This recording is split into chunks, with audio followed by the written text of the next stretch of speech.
Yo, sometimes it's not worth saving. You just got to burn it all down and start over.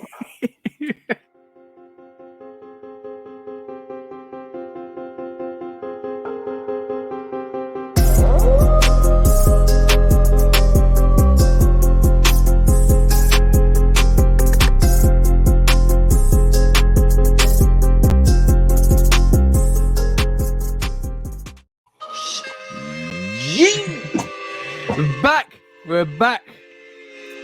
Yeah. Me. Me.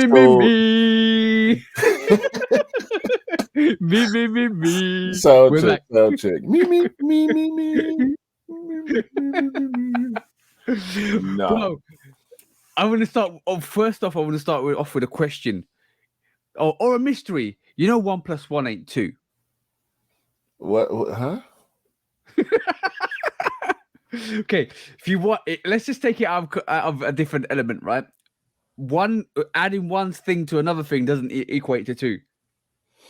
It depends on what those things are, but Okay. So you add money and you add a sneaker, it don't equate to 2, it equates to 1 because you get one sneaker, right? But if you put it into a sneakerhead's context, 1 + 1 doesn't equal 1 either. It equals 50 pairs a year. yeah. You're right. So in the context of mathematics, yes, 1 + 1 equals 2, but in the context of real life, 1 + 1 don't equal 2, bro. It equals many more pairs of shoes. Sometimes 1 + 1 equals negative something. Cha-ching! Yo, in case y'all didn't know, y'all tuned in to episode 51 of the Shoot-Dog 52. Podcast. 51. Okay, cool. 51. I thought it was 52. Why did I think it was 52? Hold on. I'm pretty. Let's go to our YouTube channel and double check. No, I think you're right. It's 51. It's definitely 51.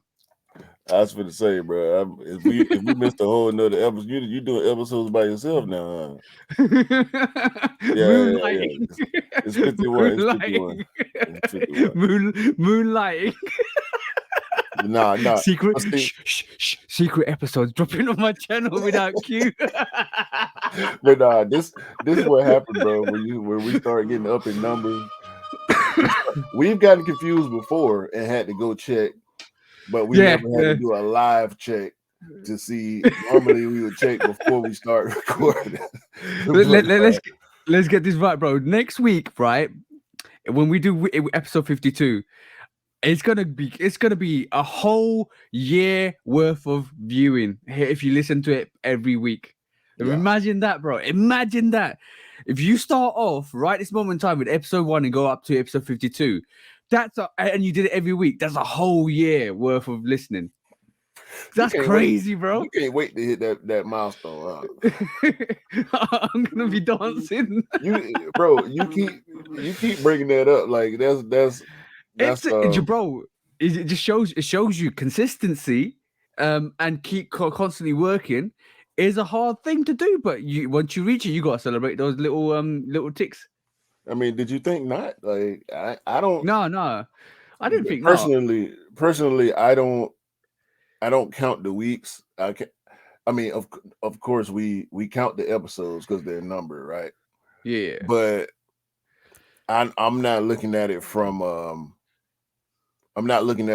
time standpoint. I'm looking at it from a episode standpoint. Is what I'm trying to say. Like the first hitting 50 last week to me was the milestone, whereas 52 weeks in a year is where you're looking at the milestone at. Yeah. But I'm looking at episode 100 as the next milestone. Yeah. Oh, yeah. Cool. Of course. But I'm looking the reason why I said it's a year worth of view or year worth for listening, viewing. It's crazy that like in terms of if somebody was to start or listen to the podcast or listen through our actual YouTube or looking for our YouTube videos and they did it every week, it would take them a whole year. That's the relative context of it. But I agree with you. 50 episodes is quite a lot. And also on top of that, the 9th of January this year was officially a year since we started the podcast. Right. So So in realism terms, 50 is probably that milestone. I mean, but we do more than just the podcast, with the shoot all reacts, and then with the releases, the monthly releases, uh videos that we do. We well over 50. We've been over 50 before we got to episode 50 of the Yeah, podcast. You know what I'm with saying? the content, with content was, but on the no, like we normally do, guys, go and check us out on YouTube. You Love Kick Customs and 808 Kicks ATO. Go and check us out on Instagram. Go and check out the Shooter Podcast TikTok. Go and check out all our TikToks as well. And also on top of that, we're all on the listening platforms as well. You can find us on Google Podcasts. You can find us on Apple Podcasts. You can find us on all the audio podcasts, Shooter Podcasts. Look out for it. I think episode 4 went out last Saturday, so I've got another episode coming out today. On as once this is published, will be episode 5, guys. We're catching up slowly, but we are definitely going to catch up, and it's going to be more relative. Bro, I was listening to some of the earlier podcasts because I was actually clipping them for the TikTok. They're funny, bro. Yeah, and I don't like to self compliment, but they were funny, bro. I was laughing back at our conversation. well, obviously if it's at a point where we don't enjoy our own content, it's a problem. You know what I'm saying? Yeah. But the people that are listening to the audio versions of the podcast, probably by the time they realize that it's actually a video podcast, Yeah. uh, they're gonna get thrown off the track. I mean, if you listen, it is dated because we're talking about stuff that already released, and Yeah. we giving dates and stuff like that. But Which um are in the past, which are pretty much a year out. But we will definitely catch up. And on guys, if you are listening to this, like I said, go and check us out on YouTube. Love Kick Customs, 808 Kicks ATL. The 2 YouTube channels where we post the podcast. Going forwards, if when this does become popular, we'll probably merge it into one channel, which is going to be just Shoot Our Podcast, and we'll start it. And we'll probably track it back to our YouTube. Any other previous episodes, we'll probably track back to our YouTube channels anyway. So that's fine, yeah, guys. But if you are listening to us, do check us out on YouTube as well, because we definitely do like drop weekly episodes. If we're not, if we take a break, you'll be a break, but you will tell you about it. But in terms of just going checking us out, yeah, YouTube is the place to go and check out all the visuals for this, and it'll be quite good to actually for you to kind of just come and have a look, and come and have a look at the content we also drop. We don't drop just podcasts on our YouTube. We do reviews and discussions and all that stuff, like you just said. yeah, and all that other stuff will remain solely video because of the visual nature of it. When we doing reviews, it wouldn't make sense to do a review, audio review, or audio release calendars and whatnot. But we do, we talk about certain stuff on the podcast, and you don't always need to see it. You can Yep. imagine it. Just hearing it, getting the information is helpful. I'm pretty sure to a lot of people that aren't aware, or people that just want to have the conversation or hear the conversation. But right Okay, now, that sounds like that's a big but. Listen up, boys. I'm about to sing the new shoe song. New shoes, new shoes. Boy, Nike makes some good shoes. the Oh, number bro. 3 sneaker of the year on my list, the Jordan 2 OG Chicago is home. Is It's that your home. personal pair, bro? It is. Oh, It so you is. finally decided to pull the trigger and get the Jordan 2 Chicago. I thought No, you no, was no, gonna no, get it for no. yourself. No, I did. Okay, cool. I did. Listen, bro. And this for the people that I do assist for, they already know this. If it's a shoe that I want, I have to get mine first, or your Yeah. assist will not be delivered. You know what I'm saying? And these Chicago tools were very. I wouldn't. It was difficult. It wasn't extremely difficult over here in the U.S., but a lot of people went in for them. A lot of people got double and triple. And I saw the one guy yesterday, bro. I ain't gonna say his name. I believe he had a bunch of assist pairs, but he had 8 pairs of Chicago twos. in one post. And Sheesh. That's crazy. I've seen him in previous posts with like picking up extra pairs and saying this pair is for this person and that pair is for another person. But this post he showed 8 pairs and he didn't say that these pairs are for other people. He might have he might have 8 personal pairs of Chicago twos, bro. Because Whoa. the Chicago 2 is his favorite sneaker. Okay, Ever. yeah, I You know what won't I'm be surprised. saying? I wouldn't be surprised if he's got like, but that's a bit of a overkill because you're never gonna Oh wear yeah, all 8 bro. of the. Yeah, you're gonna wear. How often are you gonna wear that Chicago 2 before you have to kind of put it away? And how often you're gonna rock it depends on your rotation as well. Because basically, we talked about that on Instagram. Like, you can only wear a certain amount of shoes. Like, bro. Like we did live on like, this Thursday gone, which was showing all the Jordan 1s. I didn't realize I had 44 Jordan 1s in my rotation. Bro, listen, 44, I sorry, had 44, not 41.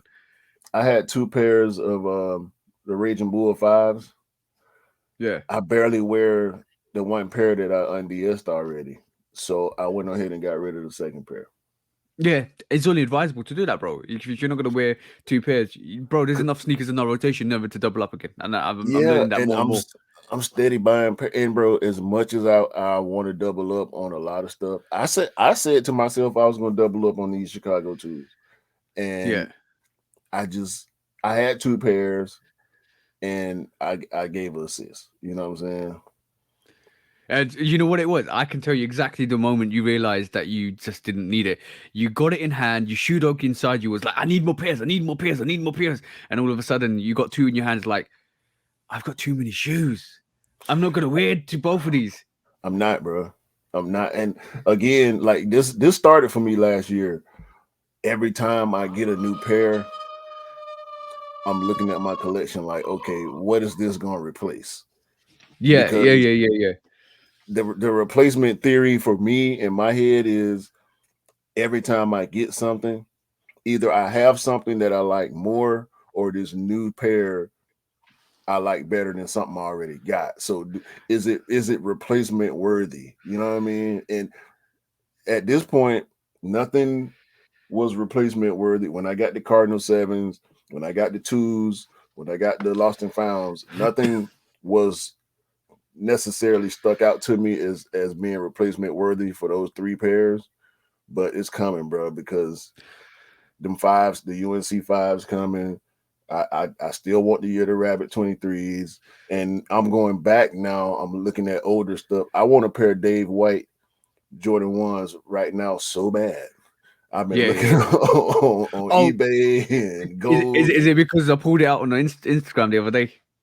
Nah, I didn't see it. I actually didn't see that. I was It was the last Jordan one I pulled out on Instagram. Dave White's the ones that Cam's got me. But hashtag spring clean your sneakers because basically recycle your rotation. If you have sneakers that you don't wear, get rid of them and recycle them for something that you won't wear. If you get sneakers in like Q's just done, recycle them and kind of basically get rid of something you don't wear for something you do wear. Keep the storage down. I need to pay attention to my own advice because I don't listen to it. And then basically basically keep it fresh, keep it clean. no, bro. Like, listen, we know it's different. It's different mindsets in when it comes to this sneaker game, bro. Like, if you more on a collector side and you just enjoy having a large collection, that's fine. If you feel like me, if I'm not gonna wear it, I'm not gonna keep it. And it's not that I don't want to wear it or I wasn't planning on wearing it when I got it. I wear certain stuff. Like I wore my bows yesterday. Yeah. My LA Ram Oh, bros, they're dope. They're so Nike dope. trainer So dope. SC high. Yeah. But yesterday morning I wore my Air Raids. So I wore my Air Raids to go out with my wife. We had a couple errands to run. Oh, so But you got them when out because you still need to clean them, yeah? I'll probably the SEs definitely because they got a white bottom, so I'll probably clean Yeah. those before I clean the air raids. Because them air raids, they just tanks, bro. Like they Yeah. built for outdoor basketball. They tanks, dog. You got to put them. You got to put them air raids through the rigors to really mess them up.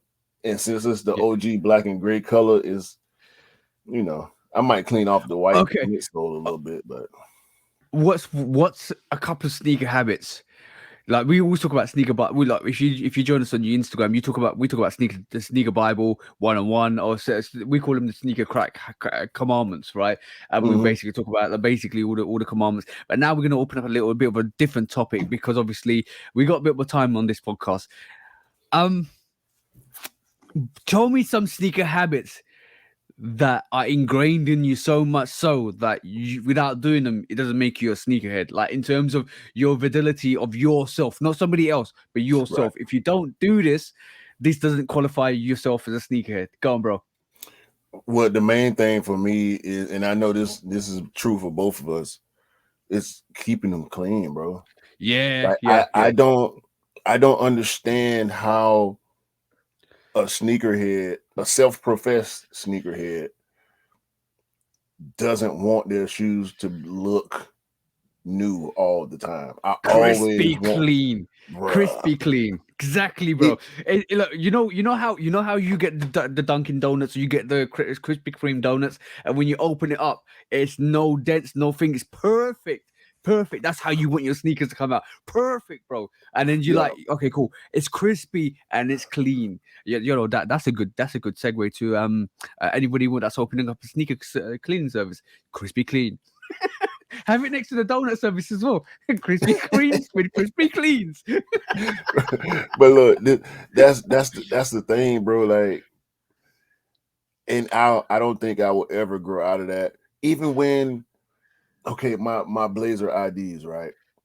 That's why I made it all black because I'm like it's all black, black midsole, um, black leather, so I Yeah. can wear it anywhere, anytime. If it's raining, I can wear it. It don't matter. If it's muddy outside, it don't matter.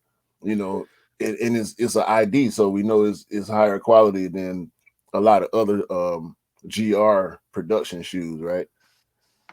But I still clean them, and I purposely not purposely beat them, but it's my most worn sneaker. Like I've worn it a lot more than I've worn shoes that I had a lot longer. Yeah, yeah, yeah.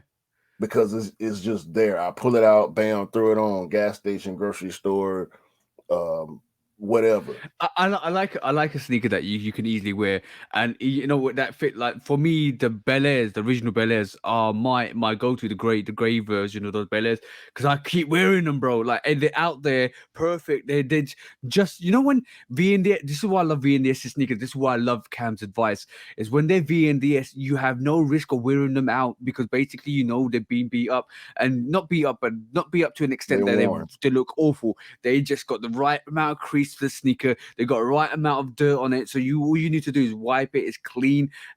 You instantly rock them and out the door, bro. I love a sneaker like that. My NMDs were like that. My Bel Airs are like that. My Air Trainers are like that. This is why I love Air Trainers.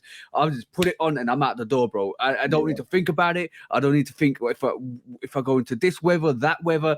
I wore the shimmers when it rained, bro, and then they dried up. They're perfect, and you can wipe that new but down, and it just even if it's a little stain on the corner, you just wipe it down with whatever kind of cleaning materials you want, and it's gone. I love that sneaker, bro. It's yeah. so good, so good. But now question for you, bro. Would you be receptive to a crispy cleaner giving you a Krispy Kreme while he's cleaning your sneakers? No, Because the reason why I'm saying this, if somebody in the mall came to you and said, "I want to clean your sneakers," but I know you're not going to accept my advances. So he comes to you, offers you a donut, and says, "I'll give you a donut for your time. Can I clean your sneakers?" Would you be more receptive, bro? no. I would appreciate the offer, but I would look at it as a tactic because we know we know how these sneaker cleaning booth dudes attack people that Yeah. have on sneakers, right? Like This is it's what a I'm saying. full blown attack. So I'm like, oh, this a Trojan horse. You trying to Trojan horse me with the donut to get me to let you take, Yo, bro. bro. I No, was thinking, listen, yo, I Trojan horse that diabetes so you can clean your yeah. sneakers. And listen, I like donuts as much as the rest, but I'm not a sweets guy. I'm a savory guy. Yeah. So I prefer salty, savory things over sweets. I eat Pretzel. no. I'm Oh, not a okay. pretzel. I'm not a pretzel dude. I'm Okay. not a pretzel dude. Like I'm like a Cheeto guy. I'll go you perfectly sorted out. A Lay's, plain Lay's type of guy. You know what I mean? Bro, I'm gonna give you the perfect food for you. If I was to approach you, I'd give you beans on toast. Hell no. See, that's an English thing. That's an English thing, bro. You have to offer me like a mozzarella stick or I a remember when we had that cheesy bread conversation. stick or something. Yeah, I remember when we had that conversation with beans on toast and jacket potatoes. You was like, "What? What are you talking about, bro? What are you talking about, bro?"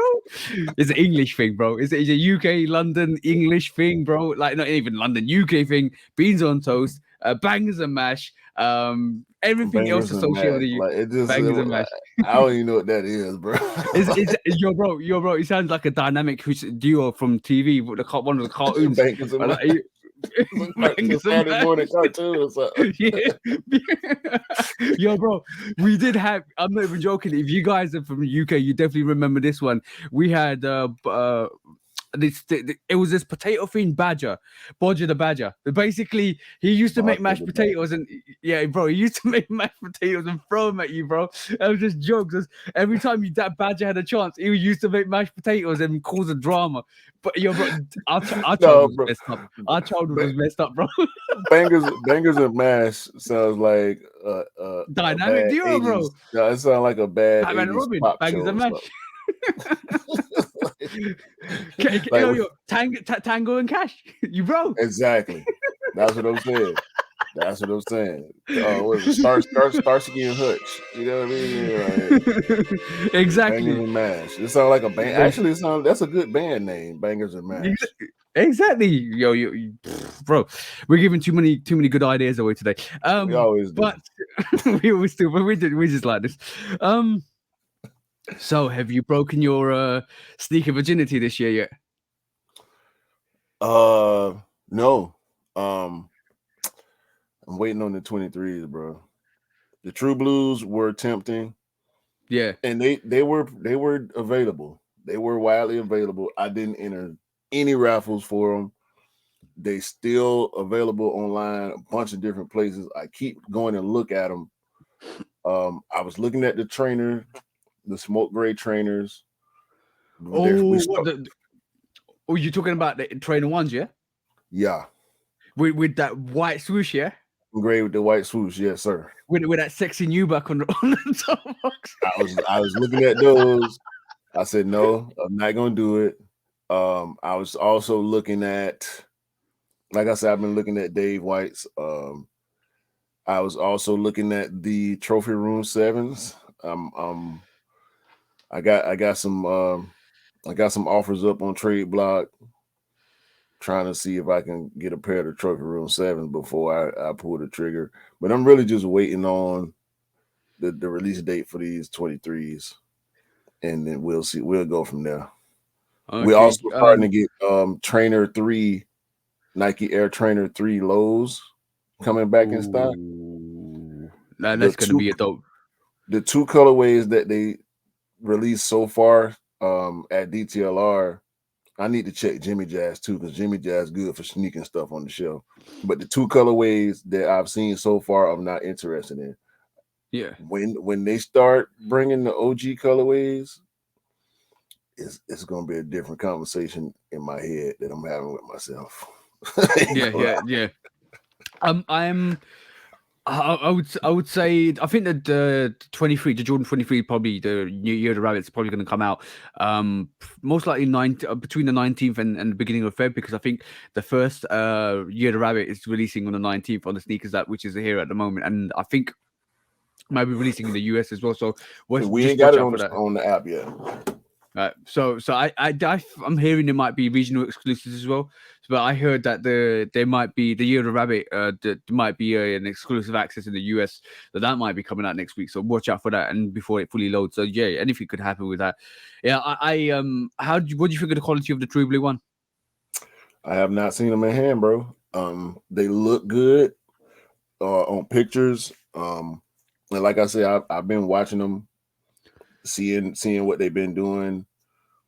They're starting to sell out slowly but surely on Sneakers app. And Sneakers being a little sneaky. They actually took them off Sneakers app and loaded up all the sizes on Nike, which I think is a bit of a Tactic, a bit of a cap tactic, because they didn't want.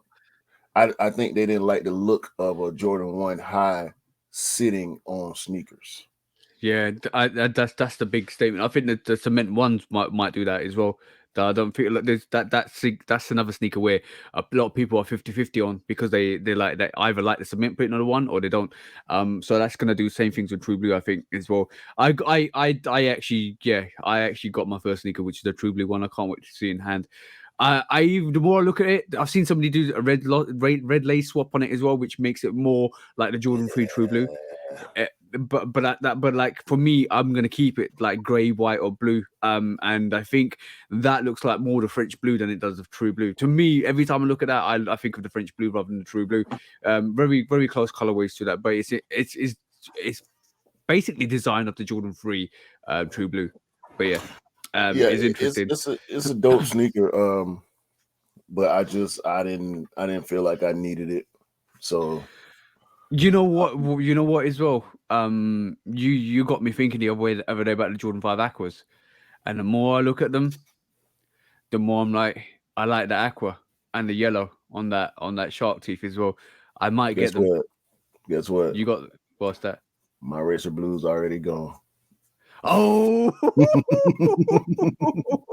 Decision made. yo, that Already was out of here. quick. Yo, I'm gonna say I do like the aqua blues fives. They look dope to me. They look really Yeah. dope. Yeah. You made me. The thing is, I'm not gonna blame you, because there's no blame to be had, because I've got my own mind on my own. And anybody that blames anybody else for another purchase, you need to really think about your mind of your own. Mars. But like Mars, Mars, we're looking at you, bro. No cap. But yeah, but basically, if you don't know, guys, Mars has been influenced by us heavily last year with the Jordan 1 and other sneakers. So yeah, but it's good though, because basically people love to learn to live and experiment with different range of silhouettes, which is great. But like the aqua, that with the conversation I had with you, made me look at the sneaker a bit more than I would have because I was glancing over it. Like, when you glance Really? over it, not really look at it. I was like, right, cool. I like it. It looks nice, but I've got a similar colorway to that. Do I need it? Probably not. I'll look at some other sneakers. And then you said to me the other day that Aqua 5 looks dope, and I thought, let me have a proper look at this. If the Q is raving about this sneaker, let me have a proper look at this, because we're five guys here, and then I had a proper look at this, and then it was the best look in the world and the worst look in the world at the same time, because I ended up deciding I want it now. So yeah, it's not good. It's not good, Listen, bro. I wouldn't say it was a tough decision for me. I did not want to have them both. I really, really wanted to keep my Racer Blue 5, but the determining factor for me getting rid of the Racer Blue 5 was, for one, I hadn't worn it yet, but I then looked at how many black and royal shoes I have. If I would have kept that shoe, that would have been my 5th black and royal shoe. Yeah, it's ridiculous. So I got the 13 is sitting right there. The Yeah, Royal yeah. 13. I got Dunks. I got the Royal Toe, the Cobalt Dunks, lows, the Royal Toe, and the penny, social status pennies. Yeah. So I'm like, yeah, I don't need another black and blue shoe like that. And I got Yeah. I got the black metallic. That there is no replacement for the black metallic, and that's what I was going for when I felt like that's what I was going for when I bought the Racer Blue 5. Like, Yeah. okay, when my black metallics are done, I can use these as a supplement. No, there's no supplement. Imagine, you remember those card games back in the day? Like we're just talking about a subject that was really quite interesting. You know the card games you get there back in the day when we were kids, when you got cards with power ratings. So you have a card with a power rating, the attack, defense, and blah blah blah, right? Yeah. With all the specifications on it. Imagine having that with sneakers every time, and now imagine what power ratings you give those sneakers every Yeah. time you pull out the Racer Blue 5. You like, okay, cool. The other guy pulls out a black metallic 5. It's done. That It's black over. metallic 5, the black metallic 5 will trump it. Now imagine if you had the Dawnbreaker 5 versus the black metallic 5. Imagine the power ratings. That's ridiculous. Like, imagine bro. They need to create a card game like that because it'll be dope. It could go and collect the sneaker cards. Need to create, and we need to start talking about it right now because somebody gonna hear it and do it before us. You did tell me to just stop edit this whole portion out. We'll leave it in there, bro. But yeah, you did tell me to stop with the ideas on the podcast because they're quite good. Sorry, bro. No, it'll be a lot of good ideas, bro. And some of this stuff is possible for us to do. We might not know exactly how to go about it, but it can be done, bro. I've seen wilder things done in different spaces, bro. It's a lot of interesting card games out there that are made by independent creators. So we could do it, bro. Okay, cool. We would have to update it. Oh, and if we did packs like Panini and Upper Deck and all of them do 10 packs, 20 packs, or people would be buying whole boxes, bro. They trying to get the off-white card. They trying to get the, you know what I'm saying? There's two. Yo, bro, and every album is a different silhouette or a sneaker, or you could have the Jordan range, you could have the Air Trainer range, you could have Yeezys, like everything, bro. Collab packs. Yo, sneaker mon, gotta catch 'em all. Sneaker mon. We could. Hey. Let's stop there. Let's stop right there, bro. No, because you know what's gonna happen next. We're gonna have to come up with a list, a rankings list. Oh, bro, yeah, and you know what? The ranking list, a lot of people are gonna be unhappy about because you're gonna end up giving Travis Scott not high values, or so. You imagine the debate between a Travis Scott, a Mocha, a Jordan 1 Chicago off-white, and a Jordan 1 Chicago, bro. What are you rating? what kind of ratings are you gonna give it? And a Lost and Found versus a 2015. And it would, yo, bro. And that's ridiculous because you'll have the OG packs, the re-retro packs, 2015. Oh, bro. We're opening up a can of worms here, bro. Listen, the Raging Bulls Toro Solo versus the pack. You know what I'm saying? The new Lightning versus the old Lightning. The new Thunder, which is crap, versus the old Thunder. All right, cool. I think it's time we put our shades on and we put we get a memory eraser gun out now. No, bro. Hey. Okay.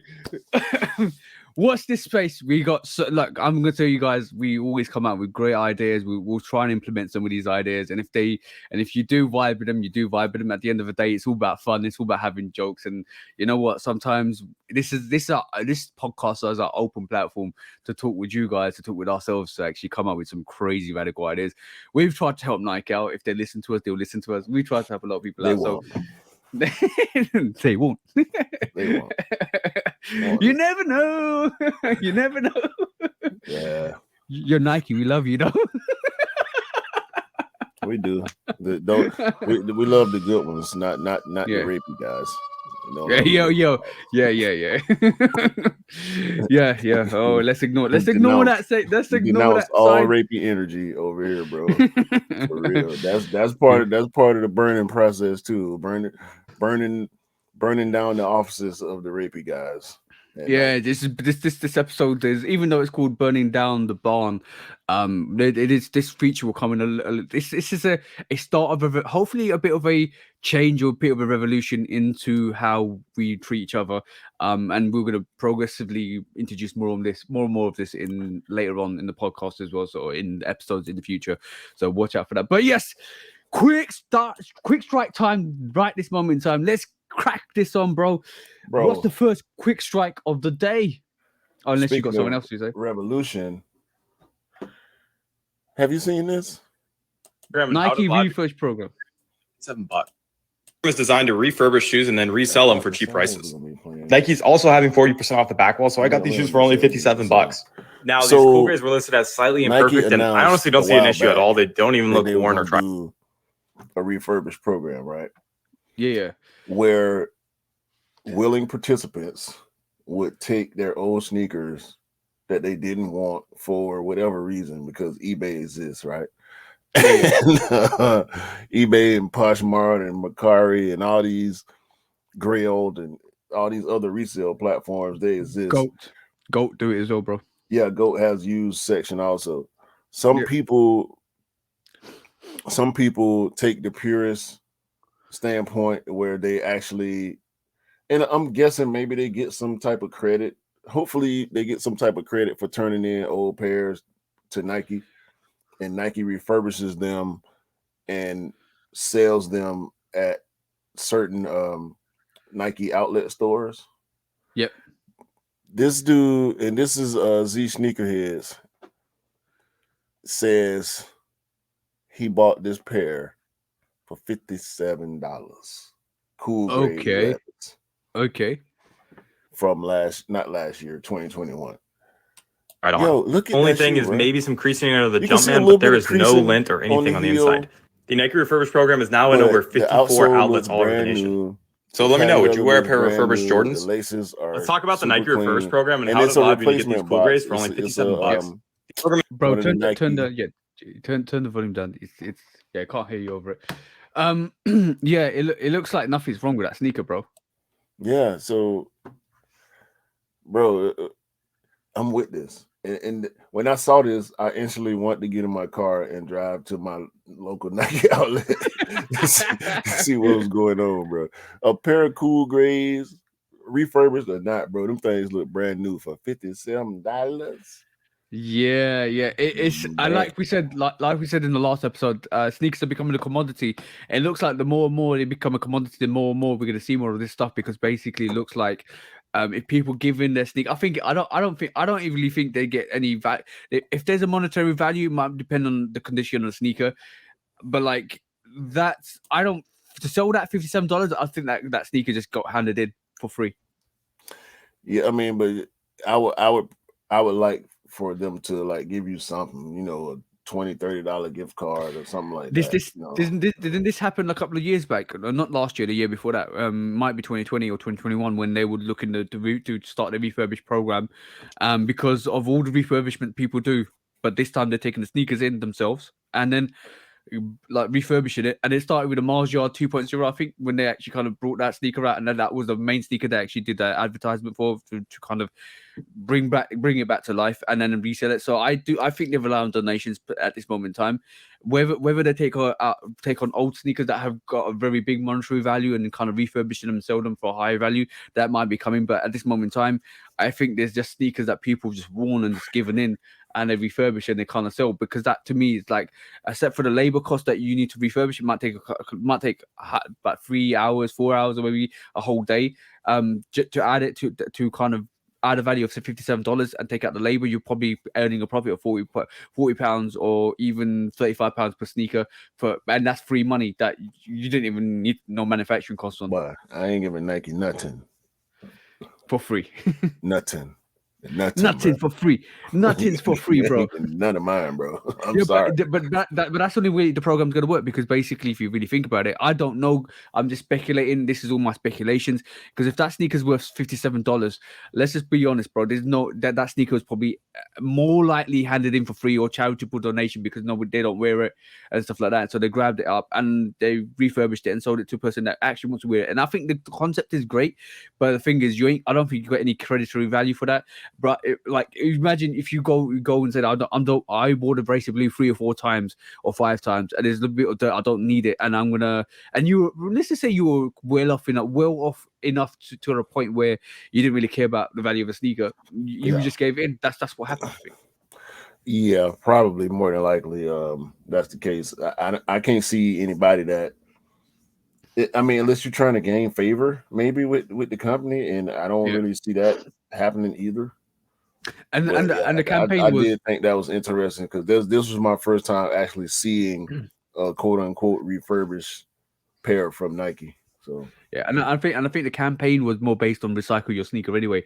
So it sounds like it's more of a recycle your sneaker. We refurbish it and give it a loving home. It's almost, bro. It's almost sounded like a what do you call it? A pet kind of advert. Yeah. We'll give it a good home, bro. Shoe dog mentality by Nike coming out straight out the back, bro. Recycle your pet, recycle your dog, bro. Also, when we talking about asset, like last week, this is why we regard sneakers as an asset now, because all of a sudden there is a you refurbish vintage architecture, vintage what do you call it, items at your home, all of this stuff you kind of refurbish, even vintage clothing you refurbish and make it new, bro. It's an asset. This is why I was like, last week we had a discussion.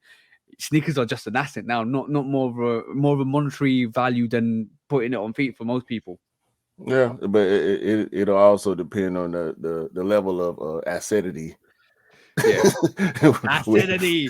A new word for the day, assetity. with whatever sneaker you turn it in. But yeah, moving on. That was a cool story though. Moving on to the next quick strike. What you got over there? I know you got something. Oh.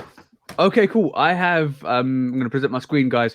So we talked about AI technology the other day, and I want to kind of showcase some of this, because I think more designs have come through.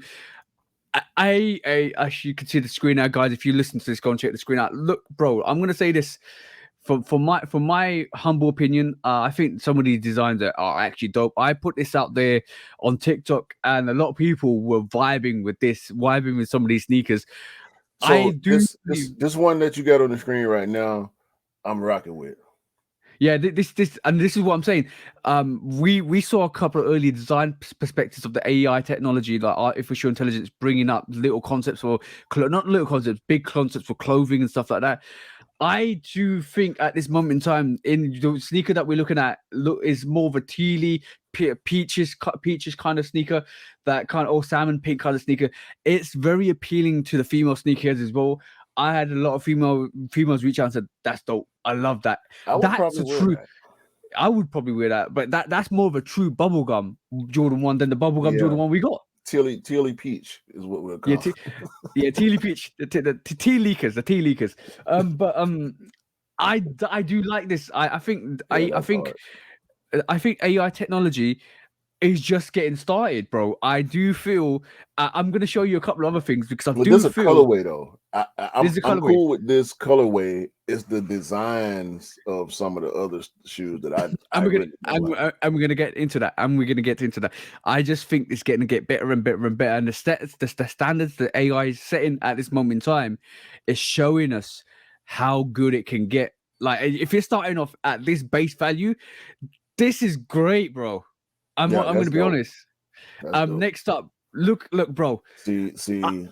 I'm gonna before you say anything, right? I'm just gonna say, if a high-end brand did that sneaker like Balenciaga, right, that'd be an instant hit. Like, not even Balenciaga, Gucci, Dior, Prada. If they did a sneaker like this, high-end brand, that would go crazy. Not for us, bro. High-end brand. No, so you kind of jumped the gun a little bit on me, because you probably thought I was about to destroy this shoe. But I actually think this is dope. not for everyday use. Yeah. I think this is like a PE level design right here. I think this is if LeBron came out with his sneaker, King of the Throne, because it looks like a throne of a sneaker, bro. Yeah. Like guys, if you are listening to us, you need to definitely go check out check out AI technology design sneakers, or come and check the YouTube channel, because like that black and gold with the wings at the top. It looks like an Air Force One high designed with some wings on, bro. It looks crazy with the It's like gold midsole. If Icarus wore Nikes. Exactly, bro. I think some of these design concepts are absolutely crazy. Like, bro, the Queen Elizabeth could be queen, like the Queen of London. Like, well, God rest her soul, but she could have worn this, bro. She could have worn this sneaker, bro. Yeah, this one, I'm a little less a fan of. It looks like royalty. It looks like royalty. Yeah, but it looks like royalty, bro. It looked absolutely royalty. If Queen Elizabeth hooped. yeah, exactly, bro. But I'm just saying, like, that is a dope. Some of these concepts are crazy. I know some people are not gonna like this, but like, if a high-end brand actually did this, bro, it will kill it. It will kill it for the. If your grandma was an all-star, like Yo, let me just put it this way. This blue variation of this concept AI design, if somebody wore it, your neck is doing that 360 degree. I'm not even saying you're not gonna crook your neck. Most definitely. Your that would be the reason to have it like this. So Nike, if Nike was to take to the runway, like if Nike decided to show up at Fashion Week, yeah, I would expect to see this type of stuff. Exactly, bro. This is dope. I'm telling you, AI design is what Nike's researching. This is just samplers they're putting out there to give us an indication, or give us a like taste of what we might expect in next 5 years, or say, because I do think they're going to do a special run range with the Nike swoosh to make a more of a AI tech sneakers, bro. I do think that. I do definitely think that, bro. There's Jordan 4. No, that's dope. That's dope. It looks like a cloud on your feet. Jordan 4, yeah, powdery blue, like very, very baby blue. That toe box with that your cotton candy, exactly. Cotton candy force. If they did that, you know how I wouldn't even get it. I wouldn't even get this because I would get this for my missus because she would love this sneaker, bro. Yeah, they would sell out. Those would sell out. Yeah, bro. The UGG force.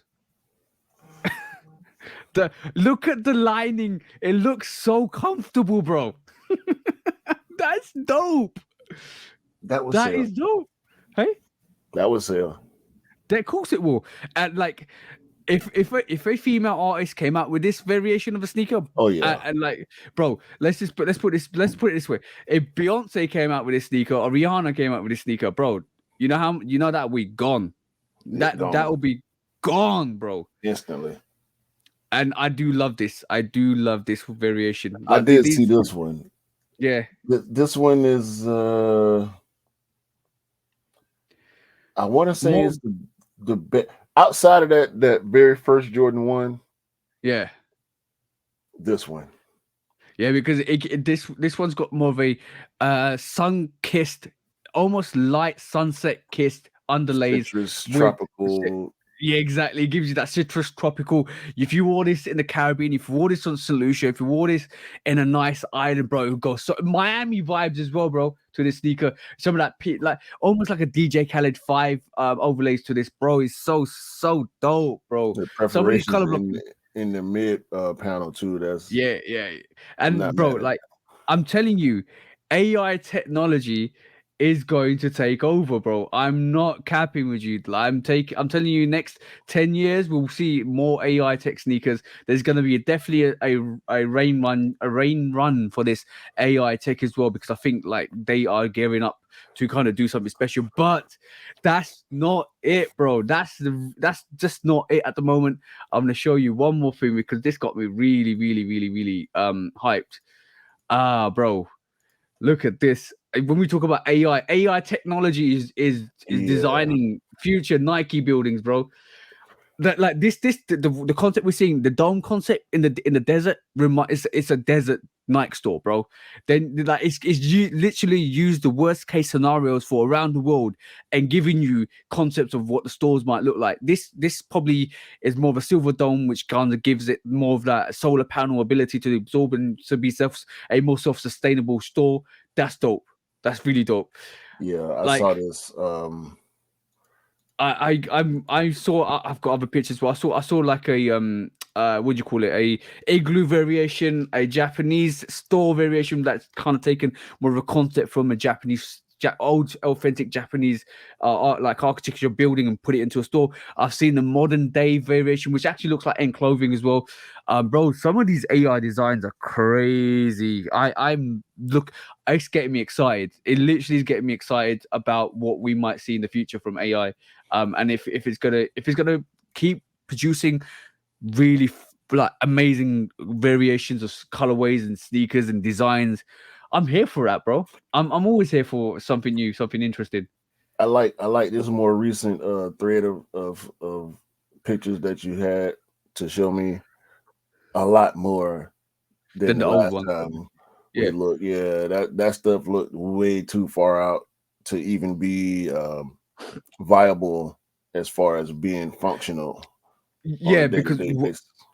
I think initially what they did was give it some concepts, and later on with it, then they can narrow the remits to the actual release, like not to the design down, and say, okay, cool, we don't want that, we want a bit more this, and this, and this is what it's churned out. Yeah, I think they gave it silhouettes this time. Yeah, Instead yeah. of just Rather letting than it create a silhouette, they gave it a silhouette to add to. And I think is moving forward. That would probably be the smarter thing to do. If yeah, it were yeah. me, that would be where I would want to go with it. That would be what I would respond to. But yeah, this all the stuff we just looked at just now. Dope. Cool with that. Dope. Yeah, yeah. I truly agree with you, bro. Like that is, to me, that's dope. That's dope. But yeah, quick strike. Next quick strike, bro. So staying on the concept train, we have the Nicki Minaj, supposed Nicki Minaj pink print Jordan 6 low sample. I don't believe, I really don't want to believe this is real, because I think if this was real, we would have saw Nicki wear these.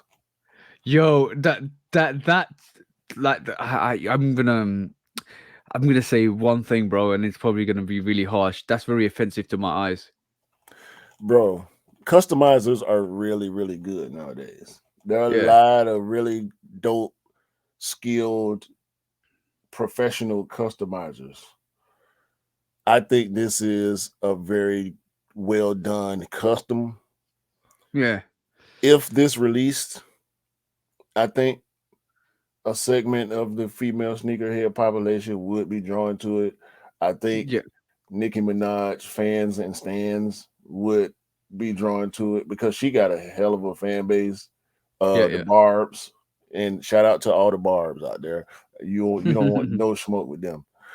You can't say nothing about Nicki Minaj negative, bro. But the thing is, I can have judgment on the silhouette or colorway. Yeah, yeah. I just think it looks like it's got a pink, very fusion pink, like a very high, no, high, not high, it's not hyper pink. What's that colorway? Hot pink. It's like a hot pink. Yeah, it's got hot pink back to a purple fade on the actual underlays. I just don't like this, bro. I don't like it. It's really because bright. it's so low. Yeah, it's really bright. Well, yeah, and it's a 6 low. Not too many fans of the 6 low out there in the world, but also we saw they're horrible, bro. That's a Zoom Jordan comfort. That's 1. a Zoom. Oh my god, that's a Zoom. That's comfort, not a bro. Zoom. That's not a. Is it not? No, it looks like it's got translucent outsole. Yeah, it looks not Zoom Comfort, but Zoom high Jordan 1 high Zoom. Yeah. Which are two different models. The Zoom Comfort is like a takedown version of the Jordan 1 because Zoom Comforts only cost $140. The Zooms are normal Jordan 1 high price. But this silver with the same gradient look, but this time is blue to pink instead of purple to pink. I once again, this looks like a custom to me, bro. It This does look looks like a like, custom. but the only thing is, we didn't have a full tumbled leather Jordan 1 high zoom. Yeah. So this might be a scratch made, or it really could be a sample. So I have to kind of put, when I saw this one, I had to kind of pull back my thoughts on the 6 low not being a sample. However, Nicki Minaj does have her own version of a Jordan 1. This is real. And it's proven because she actually wore it. It looks like a two-piece, bro. It looks like a constructed two-piece Jordan, rather than not having all the panels. You got the back panels removed. You got everything pretty much removed. Is the swoosh on there? No, the swoosh is not on there. It's got the wings logo. Yo, she did one better than Travis. I have to rate that. She took the swoosh away rather than reverse the swoosh. She took the swoosh away. Yeah, I don't like that. Oh, it's got a silver metallic, like a toe to ankle. Yo, bro, I don't like it. But I don't like it. When we talking about Nicki Minaj, we're talking about a style icon. Whether you are a fan of hers or not, you have to acknowledge her influence on fashion. Oh yeah, we can't deny that. Like on hip hop as well. Yeah, we can't deny that. That's not deniable. But it's not to like, bro. I don't like it. It's a Barbie vibe, bro. Like, let's just be honest. Like it's a Barbie I don't vibe, like and it. it's I not don't for like us. pictures of it, but I like it on her. Yeah, like seeing her actually wearing the shoe makes sense for me. You know what I'm saying? And this is the age-old saying of sometimes when you see something on somebody else's feet, it makes it better, and it makes it more of a like, yeah, that's dope, because that's the same vibe I had with the patinas. Didn't like the patinas, patina Jordan ones, and then when I saw it in hand, I would like a bit more when I saw it in feet, and it was a game changer.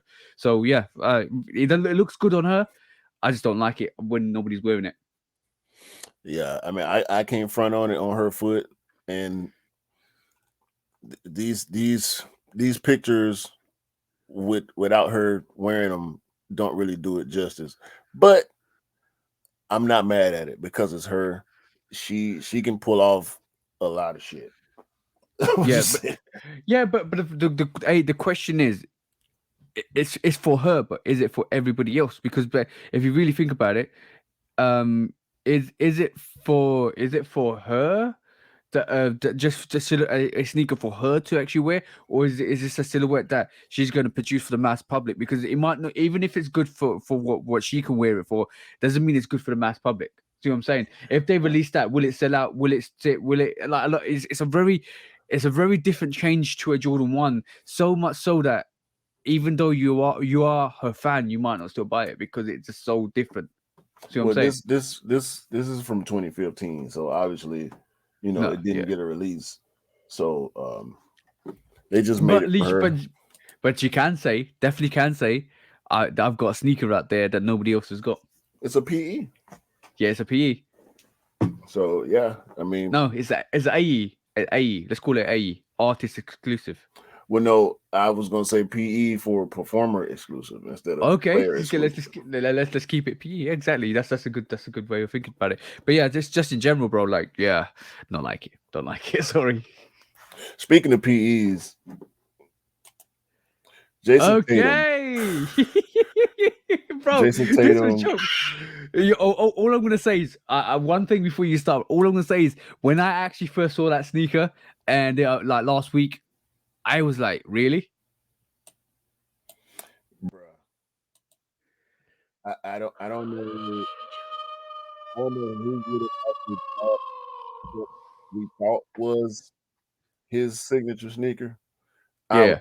I'm glad that this is not his actual signature sneaker. Oh, bro, pull up the signature sneaker. Well, first, it's not the real picture. Can you know it? So I would love to. You know, I seen the not real version come out today, and the kid in me wanted to post the real picture. So clearly, he's not a fan of whatever this is. You know what happened? I read the background to this before the podcast. He got so much backlash from that initial viewing. Like basically, when they dropped that, so many people on social media were like, "That's horrible. What are you releasing?" Blah blah blah.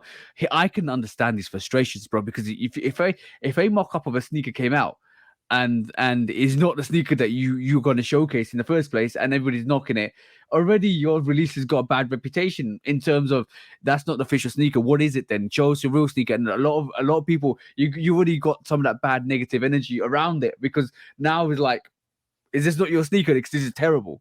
Same thing happened with Kyrie. Yeah. When the pictures came out of his last supposed signature sneaker, and the sneaker world went bananas, the basketball world too. Like, people was dragging that shoe through the mud, and he didn't like it also.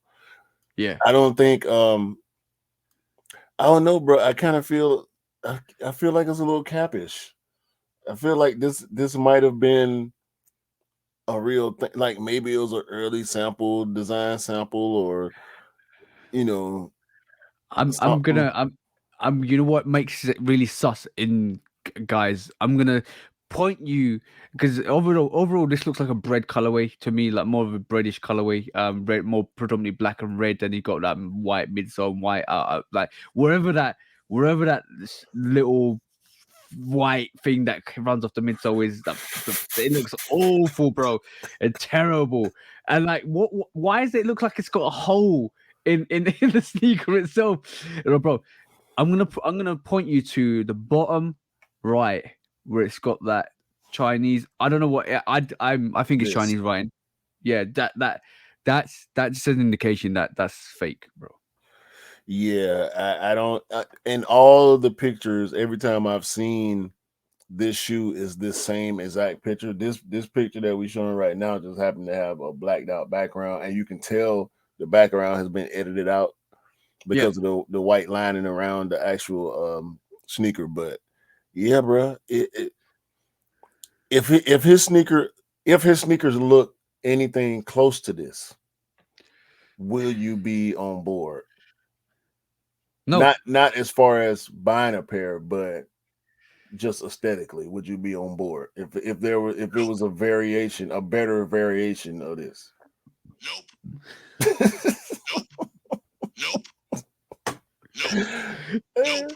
I'm Yeah, trolling bro. because I wouldn't be on board with this. If I was Jason Tatum, I'd be like, bro, what are y'all trying to do to me? And the fact that it's black and red don't bother me at all, because we know the NBA just not just, but the NBA has gotten rid of the shoe color way restrictions like they used to have back in the day, which is the reason why Jordan got fined for having the black and red shoe and whatnot. Yes. So you can wear whatever color sneaker you want in the NBA nowadays. It don't have to be the same color as your team's logo or jersey or whatever. But yeah, this is just bad right here. I'm gonna say this. I'm gonna do everybody a favor and take it off the screen. Yeah, I'm gonna do it even one better, bro. If Jason Tatum wants to basically like, this is we're talking about a Jordan athlete, aren't we? Jason Tatum, right? Yeah, right, cool. Yeah. After what Zion released last year, after what Rui Hachimura released last year, right? Mm-hmm. If that's Jason Tatum's sneaker, he needs to go and tap up Rui and tap up Zion and say, "Give me your designers," because that's awful, bro. After the Voodoos, that one of the best releases last year. I'm talking about the Jordan 2 Voodoo and the Jordan 1 Low Voodoo. After the Rui 8 signature sneaker, there's 8s that released last year. If you're coming up with a sneaker like that, bro, like the fake Jason Tatum sneaker, you need to really reassess your designers, because 2 banging athlete sneakers last year from Zion and from Rui, right? And you're coming up with this, and Ja Morant, you're coming out with this. You're coming out with this, bro. Yeah, that's a note to me. Nope. No, that's a note to me, bro. That's a note to me, bro. I'm gonna keep repeating it. That's a note to me, bro. That's awful, bro. That's awful. I'm glad this is fake. I'm glad it's fake because, like, that's really bad, bro. After 3 brilliant releases from Jordan Brand last year, and let's just be honest. I'm talking when we're talking about the LeBron, the new was it LeBron 20? Is it Yeah. LeBron 20? Yeah. Where you know what? I love the LeBron 20. Just a bit of a sidebar. Love the LeBron 20. I'm trying to get LeBron out of my mouth. Love the LeBron Pause. 20. Pause because you got me saying because love it because he's taken after God rest his soul, Kobe passed away. That sneaker's a tribute to Kobe's original line. So is Jaws. Yeah, so is Jaws. So for mine, that's a dope release. I can't fathom how Jordan Brand and Nike have produced all of these great silhouettes and great colorways in 2022, and then they would produce something like that. I think that's a total cap. I think that's not the sneaker. I think it's going to be 1,000 times better than that. Coming behind, like you said, Zion and also Luka. Yeah. They can't do Jason Tatum like this. And also we know Book, his signature sneaker is also on the horizon. Yeah. So you can't have Ja come with this heat. Zion, a lot of NBA players are wearing Zion 2s. I've seen a lot of players wearing Zion 2s because it's a great shoe. Whether you like it aesthetically or not, I think is up to is up for debate. No, I think it's up for personal preference. I think it's all about what sneakers you totally pick up. If you like bulky sneakers, if you like vintage sneakers, we talked about the Zion too when we first saw it. And when you actually first showed it to me as well, I instantly went and brought it because I do believe it gives you that 90s, 80s vibe, that 85, 86, 87 vibe, straps and overlays and double stitching. But what's actually really great about it, which especially with the Voodoo, is it takes the area compresses the area into a sneaker and says, here you go, guys, this is beautiful, this is New Orleans, this is what we're about, this is what the sneaker's about. And I love that. And when you bring design architecture like that into a sneaker, and also then bring in some of the heritage and the vibes onto the sneaker, it kills it. That's why it's a beautiful sneaker. And I do believe, like, just also, I think, bro, you like even a Rui 8, bro. Even a Rui 8, the quality, the build, some of that heritage from his homeland onto that sneaker. I don't really count Rui because I don't think Rui will ever get a signature, a brand new signature sneaker silhouette. I think his contract with Jordan will allow him to produce PE colorways, which is great because he ain't really missed yet. Yeah, exactly. Because did you see the Jordan 1 low he did, bro? That was nuts. That was absolute. The Rui Hatch guys, go and check out the Rui Hachimura Jordan 1 low. I wanted the Rui Jordan was it 36? I wanted that one, and it sold out. No, talking about underrated sneakers. The Rui 8 to me is one of the best sneakers to release last year. That's why it made my top 10 of sneaker of the year last year. Yeah. That sneaker is absolutely insane. I'm talking the whole the materials, the detailing, the symbology on the sneaker, that's insane. But that bringing it to the 1 and the 36. Did you see? And nobody talks about that sneaker. We talk about Zion 1s, Voodoos. Nobody talks about the Rui 1 lows, bro. They are so dope, so dope. You guys go and check that sneaker out. I'm not even joking. And I think I don't think it even came out to the public. If it did, that would.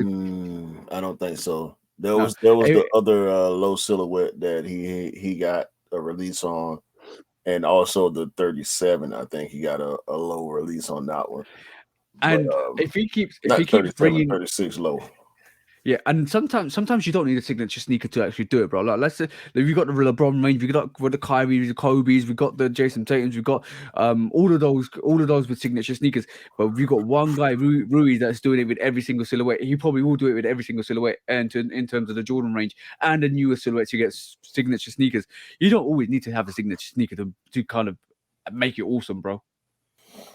No, you don't. But again, like you said, that Rui one low. Bruh, let me quickly. I know we on the whole sidebar right here. Whole time, but sometimes you have to appreciate awesomeness. Sometimes you need to kind of reflect on, oh, So bro, it was actually the 35, the Rui 35 that I wanted. But this bro, 36 and also this Jordan 1 low, just the print game is so premium looking, bro. Like the gold tip laces. bro, it's got the crane on it. It's got some cherry blossoms on it. There's silver swoosh on it. That sneaker is dope, and bro, the gold Nike Air on the tongue tab. Whoo, that's dope. Yeah, and it's OG cut too. Okay, cool. That's Jordan 1 low or the Zion Jordan 1 lows. What are you picking, bro? Really? I'm Easy. glad you said that. I'm glad you said that because I think that kind of murks in terms of kills the Zion Voodoo lows. No, as much as I love the Zion 2 Voodoo along with the Jordan 1 low, I opted to not even try for the Jordan 1 low. Yeah. I would have definitely went in for these Ruies, bro. Definitely. They like I'm saying to you guys, there is so much heat outside of just Travis Scott and Off-White. I'm telling you guys, sometimes when you look deep enough, you find some magical gems, and we're talking about some magical gems here. Let's just be honest: the Jordan 1 Voodoo Low came out of nowhere last year and took over in full time. Let's just say that sneaker made a lot of people's top 5 or even a lot of people's top 3 because that was that dope. That sneaker was that dope. If that Rui came out, that'll be high. That'll be definitely high. And I know one person that'll be after it. Yeah, this was the Rui 35 that I was talking about. I was really high on this one. I tried to get it and it sold out real quick for a new Jordan silhouette. Yeah. That they normally don't sell out. I was on this one. I wish I could have got it. I would have been probably halfway ran through it by now. yo. Okay. Next week's track, bro. We're talking about some OGs coming back into the vibe, into the spectrum, into the sneaker environment. What are we talking about today, bro? Well, Cherry. the Jordan 12 Cherry is supposedly coming back this year. And we said this. Yeah. Most of the time when we talk about what's coming up for the month or what's coming up for the season or the year, there's always going to be surprises on the calendar that nobody saw coming. And this is one surprise that I'm pretty sure that everybody is happy about.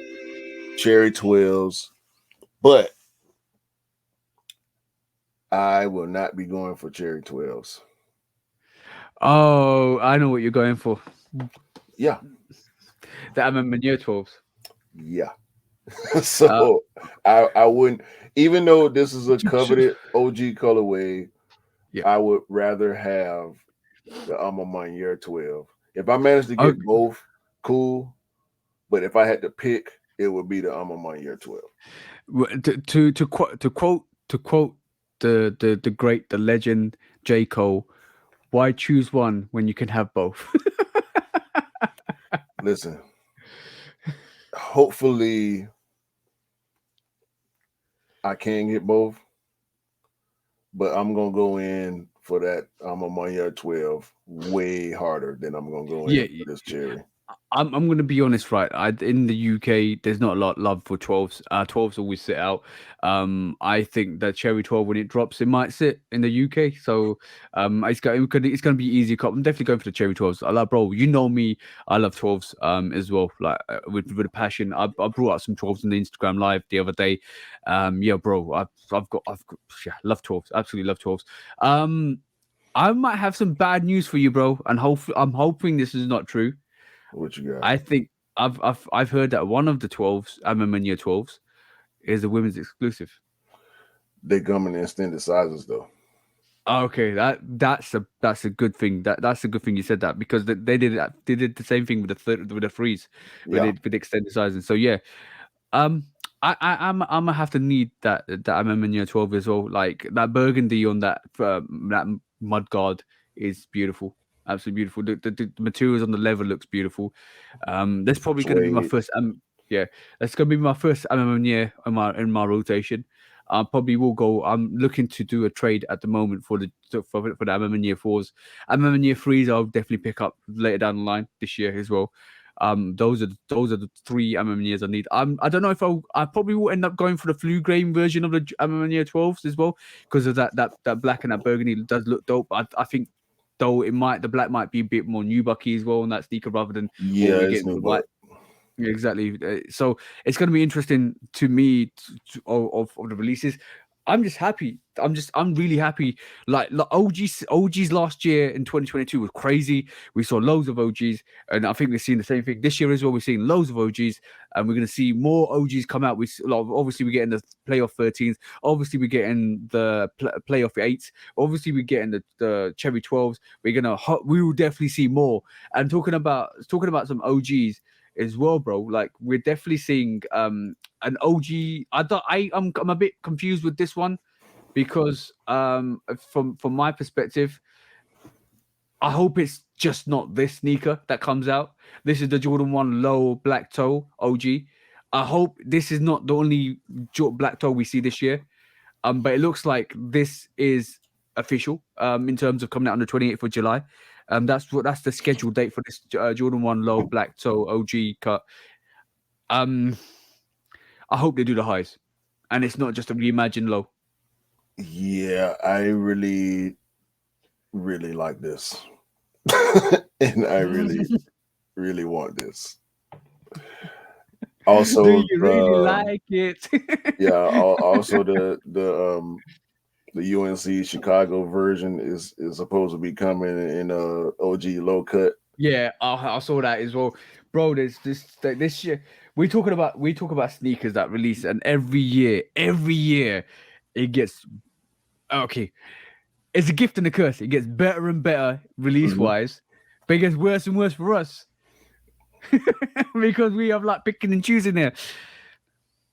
Yeah, I might be if these come out, which is looking like they will with the white tone.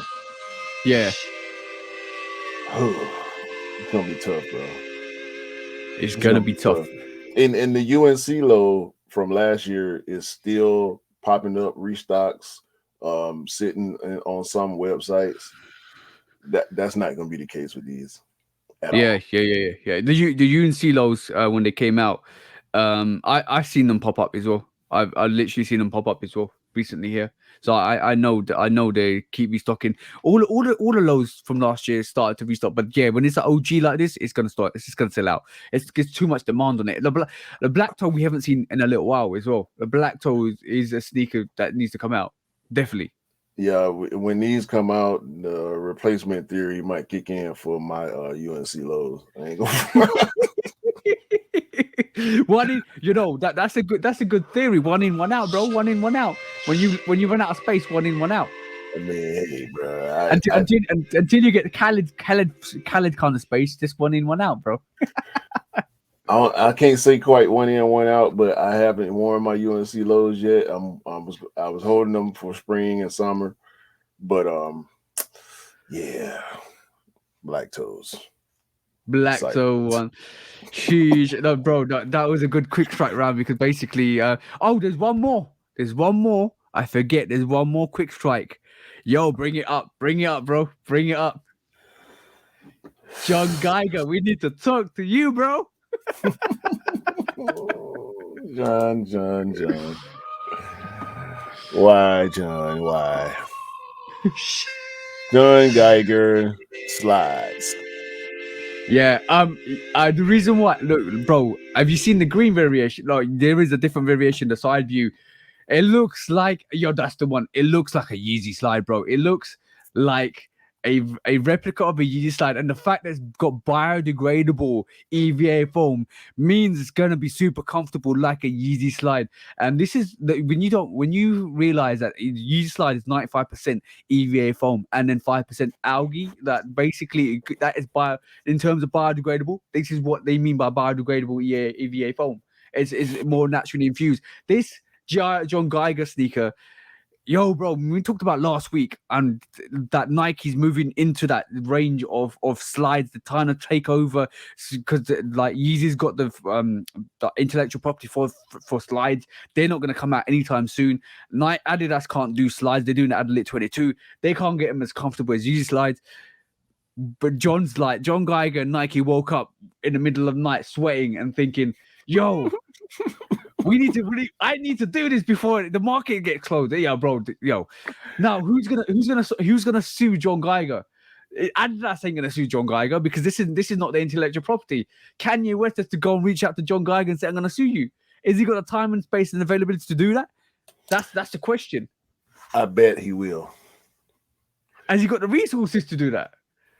Yeah, sure. Just because he ain't. And then you have to weigh up the benefits to it as well. Is it beneficial? Am I going to lose more money than I'm going to gain like doing this? What's the compensation levels? Well, on the low end, it would just be a cease and desist. But if we know anything about John Geiger, if he fought Nike and came out pretty much even, he'll fight Kanye. Bro, the best. I'm going to tell you the best move here for Kanye. There's a perfect person here that could actually take your slides to a next level. Partner up with John Geiger and do it. I think he got too much pride for that. You reckon? Too much pride, too much ego. That's an easy win, bro. That's an easy win. Bro. Just imagine, like in a fantasy world, John Geiger and Kanye West, or Kanye West reach out to John Geiger and said, "Look, here's my formatting, here's my Yeezy slide. Give me the percentage profit. Do it." And he's given authorization to John Geiger to do this. But bro, if he hasn't, all hell is gonna break loose, bro. Well, clearly John Geiger don't care about having authorization if he already doing this, unless they already had the conversation on the back end. But yeah, this is, and as you can see in the comments, people got mixed feelings. Some people with him, some people against him. No, but, I like the top comment is like, nah, he just stole again. Yo, bro, it is kind of intellectual property theft, but like I'm just saying, there's the open market. With the cartoons back in the day, the Bugs Bunny cartoons, and when they used to put when they have that open season kind of thing, when the hunters come out, this is the season. This is open season slide season, bro. I'm not even joking. It's hunting slides. Yeezy slides are not coming out for a little while because obviously Adidas can't produce them and release them. Foam runners and slides are intellectual property from Kanye West, from what I remember. So it's open season, bro. Everybody's going to be fighting for that number one spot. As long as the design is different enough, anybody can use foam, bro. Yeah, so of course you can. The difference is in the design. As long as the design is different enough to not be viable in court as copyright infringement, ain't nothing anybody can do about it. All I'm gonna say is move a millimeter this way, move a millimeter that way, to reduce the height this way, to reduce the height that way. It's a totally different slide. And I'm gonna say this: if John Geiger's done it right, if he's produced this actual Geiger slide, I think it's the JG or something like that. It's called a JG slide. It's called a JG slide. So if he's done it, and Kanye got nothing on him, bro. And it's as comfortable as a Yeezy slide, bro. people be like, snap it up. It's gonna work. Jesus slides, it's gonna work. It's gonna work. He might have just claimed a top spot, but I want to see how these calm Nike slides are from Nike as well. I'm gonna see how well they do, how comfortable they are, because I want to see that competition's gearing up. The number one contender has been downgraded, and basically like the king is dead. Like, let's just say the king slide, the Yeezy slides is dead. Now who's gonna take that number one spot, because there's a lot of heirs to that throne, bro. Yeah, and I've seen a lot of people getting rid of the Yeezy slides too, for whatever reason. Yeah. So the market is definitely open. The season is approaching, spring and summer. So we're gonna see a lot of slides on a lot of people's feet. And Geiger didn't throw his hat in, Nike didn't throw their hat in now. And Adidas can't, as far as we know, they can't produce or sell Yeezy slides. Yeah, from what I'm hearing. Yeah, it's an open season, bro. Like you said. Yo, the king slide is dead. It's open season. Duck hunting. Forget duck hunting. It's slide hunting, and everybody's putting their guns on these architectural pens to their swords, and it's going to go crazy with this. I'm not even joking. I'm looking forward to this. Actually, I'm looking forward to what's going to happen with the slide range. I always love it when people come up with new fascinating ideas. Did you see Keto Ware's slide? No. Did you not seen that monster, like almost like a monster face? Yeah. I want us to one day go through. I would try and get these slides in hand and go through all the comfortability, the Keto slide, the Nike slide, the John Geiger slide. I'm talking about all the slides, and give our personal review. Cool Kai got slides too now. Exactly, Cool Kai slides. So we literally go through all of these slides and give our honest opinion, because I'm hearing that some of the foam runners have been outdone by other models as well. Hey, only time will tell. I'm gonna say a shout out to you, bro, Mr. Miller, because you basically said to me that the Croc is basically better than the foam runner. Ooh, that's tough. Man, that's Crocs tough. Crocs ain't cheap, but they sure enough ain't nowhere near the price of a Yeezy slide. Yeah, it ain't nothing to play with, bro. That's what I was saying. It's nothing to play with at the moment. I mean, Crocs is kind of been the king of, not necessarily slides, but the Croc wave that Justin Bieber initiated kind of brought slides to the forefront. Yeah. So if it wasn't for Crocs, we probably would have never seen Yeezy slides and foam runners. Yeah. They're everything precedes something else. So basically, everything comes after something else. So everything precedes something. So basically, nothing new under the sun. Exactly. Like we talk about music, innovations, all the designs, all of sneakers, everything. Like everything is brought from birth from something else. So and it gets. This is why I love design and architecture, because basically when you have something there, and it gets better and better and better, you can see the evolution. Like you can see when we talk about evolution, you can see the evolution of the Jordan brand within the Jordan sneakers. You have like from the 1 to the 2 to the 3 to the 4 to the 5 to the 6. You can see the evolution. You can see the design process. You can see the design thoughts. You can see where he's taken aspects of the actual Michael Jordan's career and put it into the sneaker. That's evolution and progress. I love seeing that, and this is why I want to see what happens with these foam wars, and especially with I want to see the new innovations, the new designs, the new what do you call it, Adidas Superstar foam. See the Superstar foam. Yeah, I forgot about that one too. You see what I'm saying? Like, I love the evolution. I love the design perspectives. I love when the brands bring something new and refreshing. And that's the key word, refreshing. Because when it becomes refreshing, it becomes like, yo, I want to go and see what the hype's about. I want to see how good this is. And it takes you out of your comfort zone and it brings you to a different place.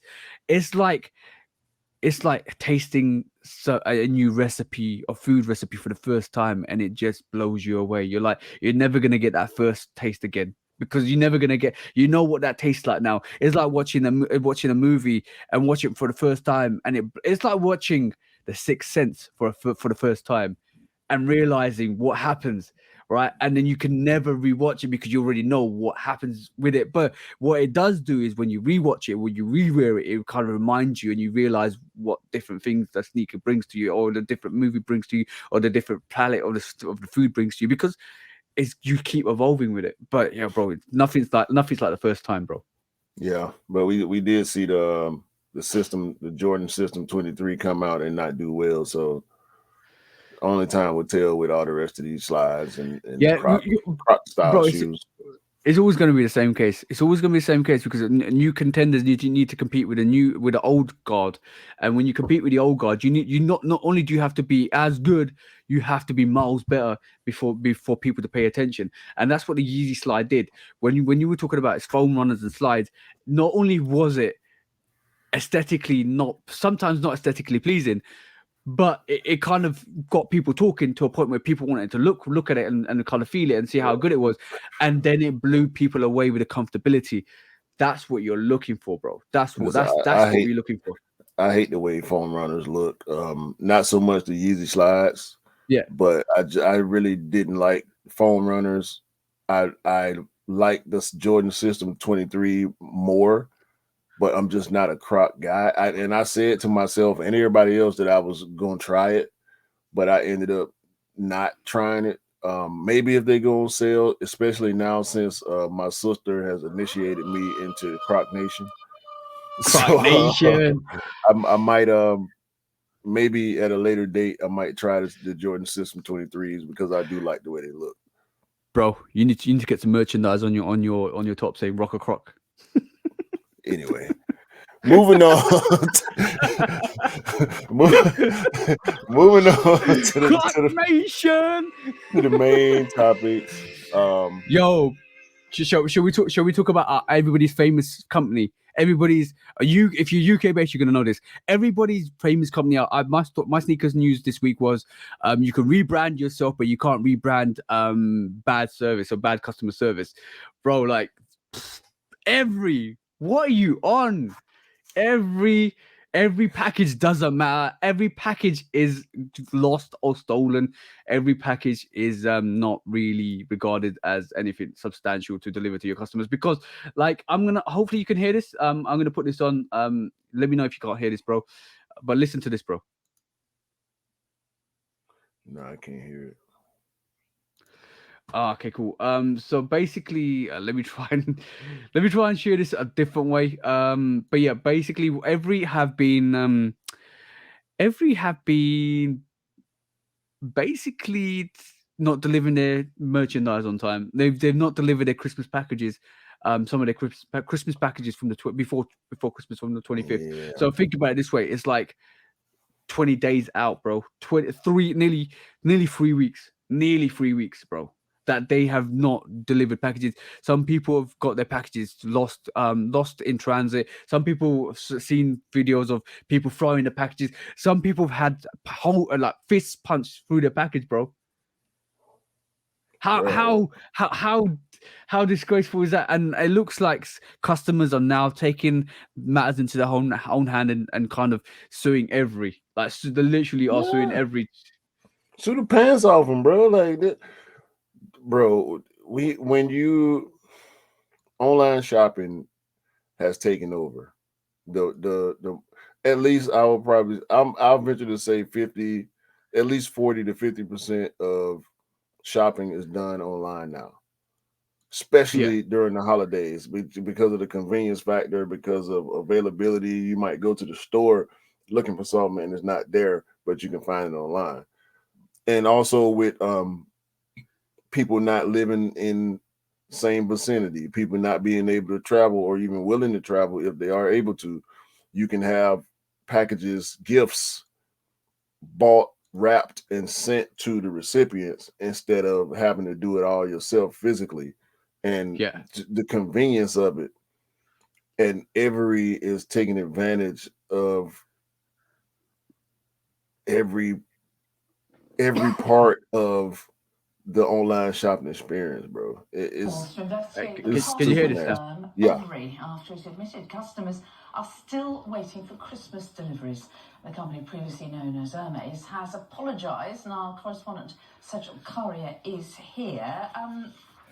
Patience running thin, rather. Yes, from dump deliveries to missing parcels, customers right across the UK are furious with Evri, and some, as you say, are still waiting for their Christmas packages. Others are complaining that when their parcels do arrive, they're either thrown over fences, dumped on their doorsteps, and they're told that they've been delivered in other cases when actually there's no sign of them. Trying to complain, they say, is virtually impossible because trying to get hold of any staff is extremely difficult. Earlier, I spoke to Amy Sparrow from Guildford near Surrey, who's so fed up she's now voting with her wallet. So basically, as you heard from the audio, and as you saw, looks like there's a bad reputation. Like, let's just be honest, Hermes were really terrible. They rebranded themselves before Evri. You can't change your company name and get away from the bad service. You have to sort out your bad customer service, and even it's really hard to get hold of customer service for once. Number one, you're serving a service from your retailers to your customer. That is your customer interaction. You're not even doing that right, and you can't even sort that out. So why rebrand your name from Hermes to Evri? Because Hermes had such a bad name, and it was a laugh, bro, when they came up with the name Evri. Because like we take the piss, like we take the mic when we say every package doesn't matter, every package gets lost, every package gets stolen, all of that stuff. Because it's so funny to do, bro. And on top of that, like we also put a story out on my sneaker news saying the Margate shop boss is considering legal action against Evri because the packages were getting dumped in the local woods, and we call woods forest, bro. And that's the same. When who remembers the situation last year when that happened in, was it Massachusetts? What was it? No, it was Alabama with FedEx. Alabama. Sorry, I was going to say Massachusetts. I can't even say it properly. But yeah, Alabama, Alabama. Yo, bro, you guys have got some complex names in the US. But yeah, right. Alabama is similar to what happened here. Like, really, bro. Like, I'm just gonna say, yo, you could it almost sounds like an illegal counterfeiting option where, counterfeit, where they kind of like keep rebranding every 6 months for new business names so they can keep doing their bad activities or illegal activities in the shop. Exactly what Hermes do. Like, let's rebrand the name. Let's rebrand the name, and like literally kind of make it so that people can't remember that Hermes has got such a bad reputation. Let's give this let's refresh the stats and give it a new stat, because Evri is a new company. So if we try and give good customer service, we're gonna have good reviews, because we're no longer Hermes. We're Evri. Yo, bro, it doesn't work, because if you can't get rid of your bad service, it's still going to reflect on your business. Evri is a joke, bro. It's still Hermes. It's still Hermes. Of course it is. You go, bro. You can change your name on that docket. I could change my name on that docket. Doesn't mean it's going to change the person I am, bro. No. This ain't the Simpsons where you can be called Max Power and you get all the power, bro. Right. No.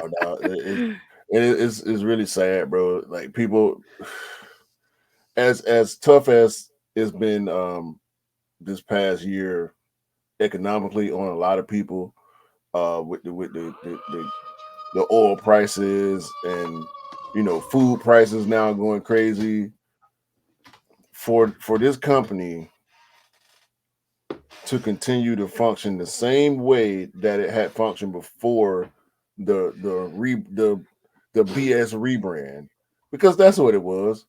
They changed nothing.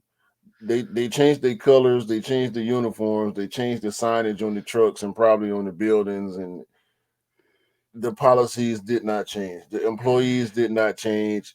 The actions, the bad behavior, the poor decision making, nothing changed, bro. Yeah. The hiring practices didn't change. Probably and I imagine with the way these delivery people treat these packages, they probably not getting paid well either. Yeah. Yeah, I'm gonna do this because, bro, like I'm gonna say, you every deserve a red card, bro. Every deserve, if in terms of footballing contexts, you deserve to get sent off. You deserve that red sneaker. You deserve not to do business anymore because, like, let's be honest, cut that clip short because basically the lady in that clip, that the woman in the clip that actually says she doesn't shop online with any services that provide every delivery. Right. And that's over 50 stores. And if she has to, she will upgrade her delivery service, so that it hasn't got every, because that's how much she's been let down by the company. So from that context alone, if that's not telling you how bad you are and how much you need to sort out your business before you don't have any business, I'm gonna say, bro, they need to really sort themselves out. I regret every time I get a notification that Evri's going to do a delivery, even though the Evri driver is good in my area. It takes just that one person to make it bad, and that one person to realize what you got to make it bad. And unfortunately, there's so many cases last year with Evri doing stuff like this, constantly stealing packages, getting packages lost, delivering to the wrong location. Now we're hearing they're dumping your packages in the wood and all of that stuff, bro. It's not on. You're competing with UPS, you're competing with DHL, you're competing with Royal Mail, you're competing with a lot of other companies, and you make yourself the easier option to deliver, and then you don't deliver. So y'all do have UPS over there. Yeah, we got a we got Parcel Force, we got other companies. UPS is a specialized, I think it's more American based, where it comes from. Any packages come from America, come from UPS. They do UPS, and then it's more international packages. But what's the purpose of your company if you're not going to do what you're saying? If it's not what you do, if the job is not what you're supposed to be doing, and you're not doing it right, what's the purpose of your company? Bro, they need to blow up. They just need to blow Evri all the way up and down. They need to burn down the buildings, bro. Burn down the barn and all the animals inside. Hopefully, you know what? I ain't gonna say that, because in this case, The animals don't deserve to get burnt down, bro. Yeah, but do they? Do they? Because they the culprits. They the main culprits. The drivers, for whatever reason, right? If you don't enjoy, not even enjoy, if you don't feel like if you don't feel like you're getting proper compensation from your job, find another one and get up out of there, bro. Don't take it out on the customers. The reason why the my whole complexity of that situation with burn down the barn is, and the animals are the customers because they get fed the end results. See what I'm saying? So the farm hands and the farmer is the company. So what we're really saying is burn down the barn, release the animals, burn down the barn, and you know, Okay. and then we'll move away from it.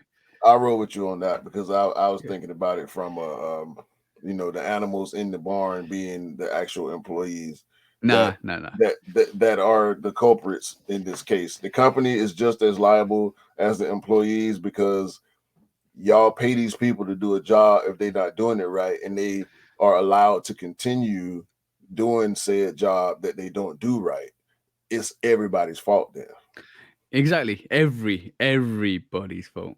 If you own if you own a business and you get constant complaints from customers about this employee or that employee, and you continue to pay this person, it's on you then. It's not on them anymore, because you've been informed, you've been made aware of whatever the bad situations are. If you can't solve the problem, delete the problem, eliminate the issues. And they're not doing that. I'm surprised they've got this far. I'm surprised they rebranded from Hermes. I'm surprised Hermes wasn't shut down. I'm just surprised they got this far. Making them the easier option is what's keeping them in business. I would say maybe it's a selective number of people that are not getting their packages. We might be only hearing the bad stories, but there's too much information out there. There's too much bad stories out there for me to actually reflect that this might be a one-off. It's not a one-off, bro. It's not a one-off or two off or three off. It's consistently happening. Yes. every day. And unfortunately, I saw a couple of stories last year which involved some sneakerheads within our community chasing down Hermes, chasing down Evri, chasing down the sneakers, confronting them, calling the police. Oh, bro, it happened. I saw it. I posted it. It's not on. Like, somebody needs to intervene. Either somebody needs to take over Evri and regulate the people that actually work for them, because you can't just be hiring anybody off the street and expect your deliveries. Yo, bro, I'm gonna tell you a story. I'm not happy with Amazon at this moment in time, because not with the company, because of what happened. I was walking back. I went to my parents yesterday because it was my dad's birthday. I drove back, went to the shop, started walking back home, and I saw an Amazon delivery person. I live in a basement, so you have to go down the steps to get to my house, right? From street level, through my package down on the floor. I'm lucky enough. It was just cables, internet cables, ether cables, like I'm saying, Ethernet cables. But there was an obvious disregard of coming over, knocking my door, and giving me the package. All I saw was that my package being thrown over. I'm talking about 200 yards away. And I was like, what's this person doing? What's the person looking at? Looked at the address, looked at my address, just threw the package down. I'm like, it's now sitting. If I wasn't coming back home, it's now sitting at my front doorstep, and my Ring doorbell hasn't gone off because it hasn't detected the person. So my package is just sitting there. Anybody can come back and take it. Yo, on first regard, why did you throw my package down? I'm not, bro. Something's wrong with somebody's not vetting these people properly, Right? And it's annoying. Because you're as a customer, you want whatever you want ordered online, you want delivered. And if it's not delivered, you need to know why, right? You need to know why a service failed in delivering your package. I know times are hard. I know cost of living is high. But it gives you no right to steal somebody else's commodity. Never. And see, in the U.S., we have the Better Business Bureau. I'm pretty sure y'all got some entity over there. Yeah. That's similar to that. A company like Evri would not be allowed to continue to exist under normal circumstances, which clearly what they do is normal for them. We've been hearing about this since I've known you. First, it was Hermes. We covered the transition from Hermes to Evri, and nothing has changed. No, bro, nope. They gotta go. It's simple. This company should not be allowed to continue to operate. Function. Period. To function. Yep. I don't know who they paying under the table, or what kind of political ties they got. But somehow they being able to continue to do this to the point where now they on the news about it. It's too late, bro. They gotta go. Need to be, exactly. They need to be out of here. I'm gonna tell you some harrowing stories. I put this on my TikTok. I put that video on my TikTok because I wanted to kind of like let people know what's happening. And I'm gonna say one thing was quite interesting. A lot of people reached out to me and said to me, I lost my black metallic military black force. I lost this. I lost that. It's okay. Look, it's okay if you lose a package from like office, or it's not okay. Let's just say it's not okay. It's not okay if it gets stolen. It's never okay. But like, you could live as a person, you could live with a package being missing from a stock item that's always in stock. So if you order a piece of clothing, I've lost stuff from other companies as well, and I've reclaimed the money, and then they've gone out. So or reordered and stuff like that. But when you start losing stuff that you can't get back. Exactly. And when we're talking about limited stuff, when you imagine it was a Travis Scott, imagine if it was an Off-White, imagine if it was a UNC 4 or a UNC whatever, or UNC 1 or Lost and Found. Yeah, whatever. Imagine that sneaker sold out and you have to pay Visa. And what I don't really understand is, like, I the secondary effect to that is when you call Nike up or when you call Adidas up or any other company up, and the customer service don't understand that this is a limited sneaker and they can't just replace it. It's heartbreaking because you just you just turned a W in transit to an L, and it hurts more because you got that, you had that. What it is, and we've talked about this before. I've experienced this numerous times. Some of these people that answer the phone or the people that are responding to you on the chats with these different companies, it's a job for them. It's just a job. And I don't even want people to go out and kind of have a go at these people, go at the customer service for the brands because they have. Yeah, but the thing is, I refrain from doing that because to me personally, it's not their fault. No, it's not. I think of it this way: if I was working in, okay, cool, nothing to do with sneakers. If I was working in, say, a company which specialize in very limited stuff, but I have no knowledge on them. Say there's a. I got you. Check it. I'm an alcohol delivery person, right? When a salesman makes a mistake, I have to see the customer. Then the customer is mad at the salesman, but I'm present. The salesman is not. Yep. So then that anger is taken out on me.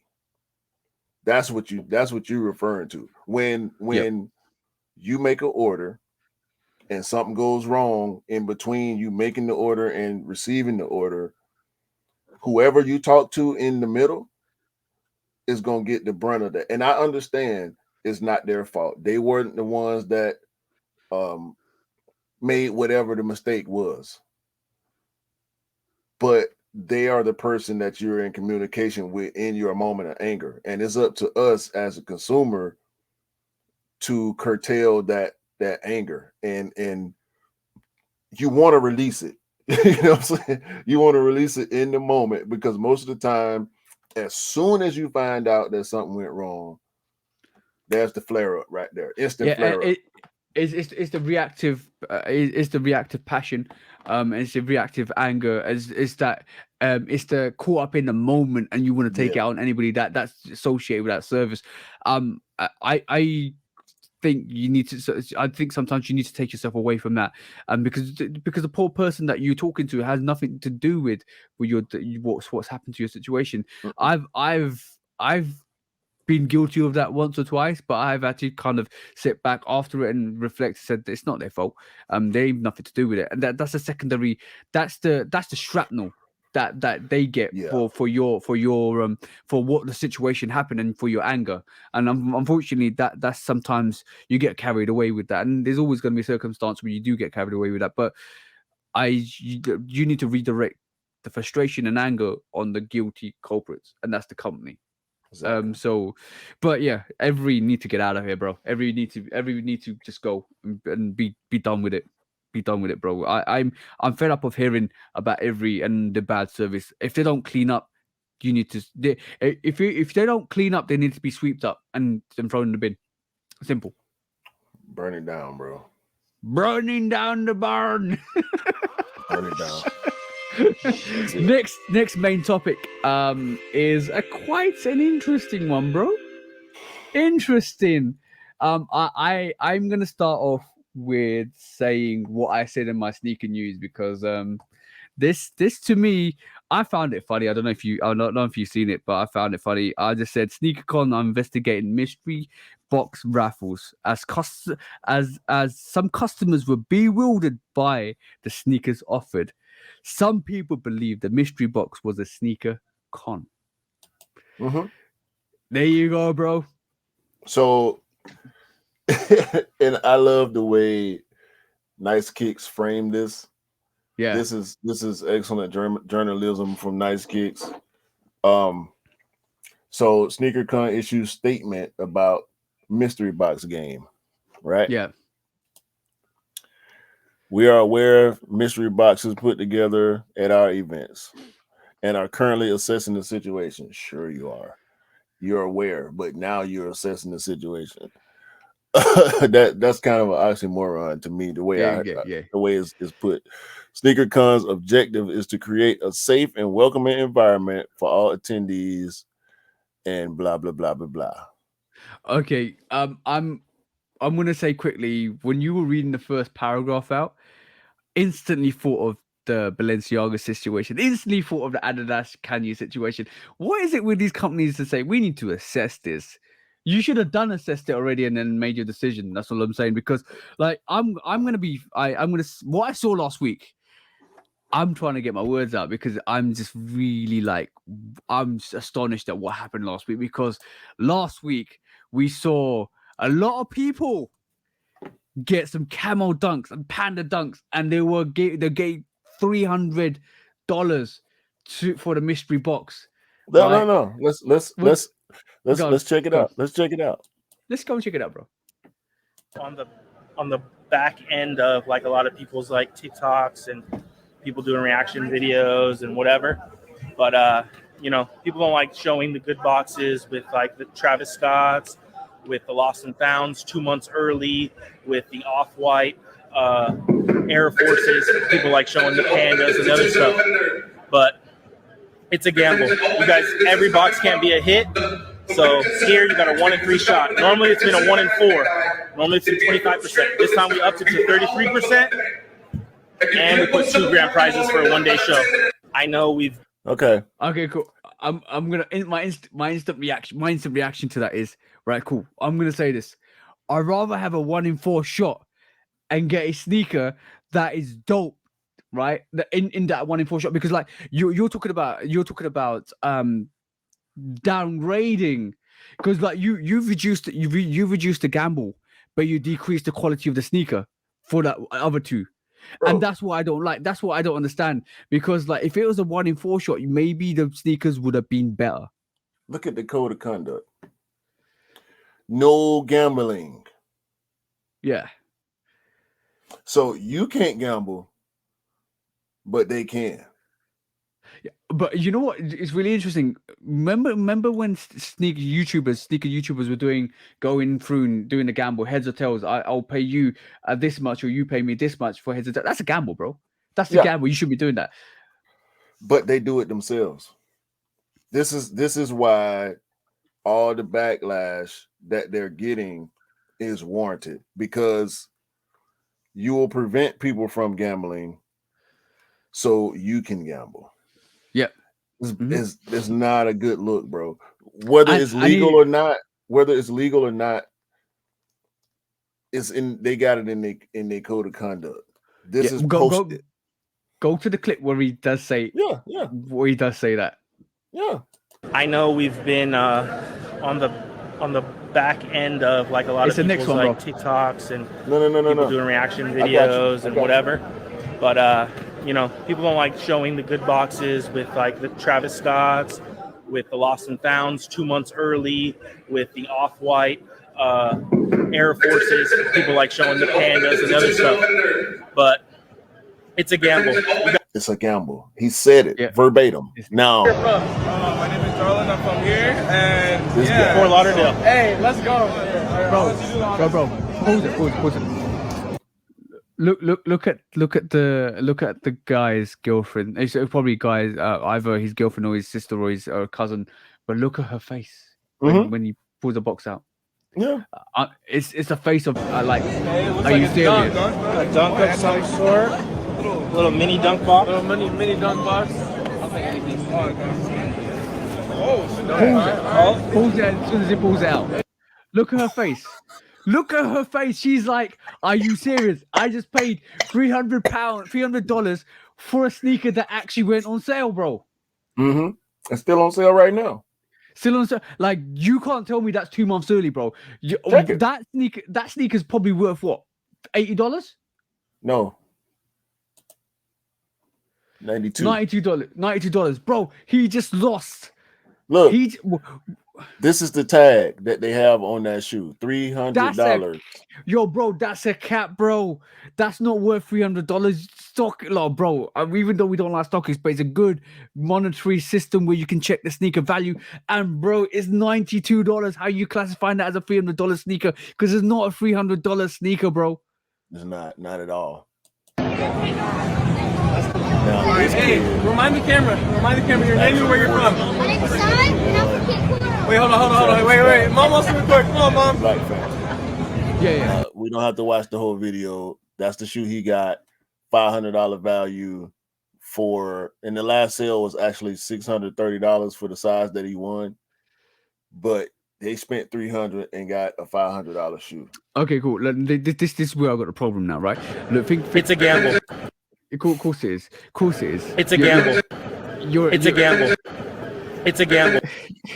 You're an idiot for saying that because you go against your policies. But that's number one. Secondary, think about it this way, right? How many like if you think it's a 1 in 4 shot, if it's gone from a 1 in 4 shot to a 1 in 3 shot, that's $900, right? So think about it. It's $900.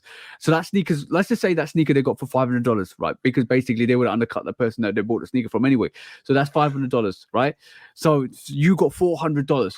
No, 400. Yeah, you got $400 left, right? So you put another $100 to a dunk. You put another $100 to another sneaker, right? Potentially, I think it was a Panda that I saw as well. So if you got that for retail, that's $100 potentially, 100 to 115. You basically profited $190 for that raffle. And every time you do it, it's a 1 in 3 shot, 1 in 3 shot, 1 in 3 shot. You're putting some sell sneakers out there for that 1 in 3 shot. Because if it's a 1 in 4 shot, that's $1,200. And then you could adequately increase your sneaker value for what you give in the other 1 in 4s to be better than just that camel dunk, bro. So this is why I had a problem with SneakerCon from the beginning, because I'm not a frequent resale shopper. Okay. Yeah. For people that shop resale frequently, and some people don't have many options, which I can understand. But if you shop resale frequently, SneakerCon is the place for you because you have options. You have multiple resellers. Aside from the mystery box situation, you have multiple resellers in the same place with various prices and sizes and silhouettes and colorways or whatever. You can find stuff that you wouldn't have been able to see in person, and you can make better decisions on whether you really want it or not. You can weigh your options, you can trade, you can barter, all that. You can't really, you can haggle online, but I think haggling in person is a better option if you're gonna take that route. But I'm gonna just say, go to SneakerCon. The prices are overinflated, bro. Exactly. That's what I'm getting to. Mm-hmm. Because most resellers use StockX and GOAT to make their prices, right? And they include the shipping prices and all that.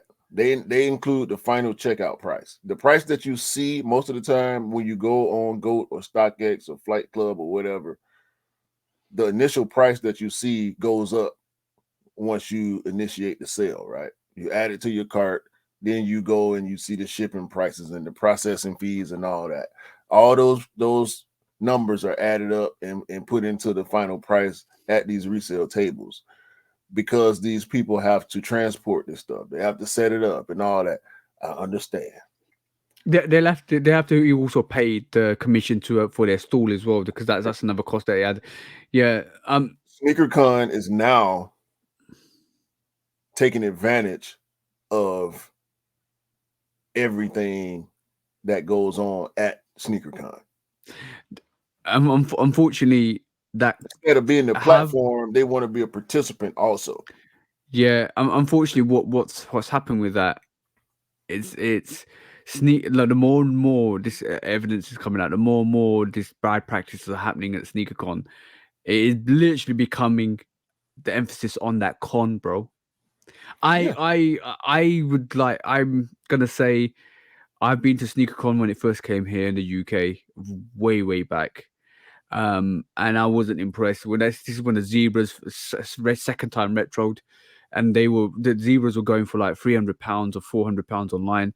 They were trying to sell these for £600 at SneakerCon. I instantly knew that this environment was for the purpose of reactive purchases when you see the sneakers in hand, and that's what like when we talk about majority of these conventions.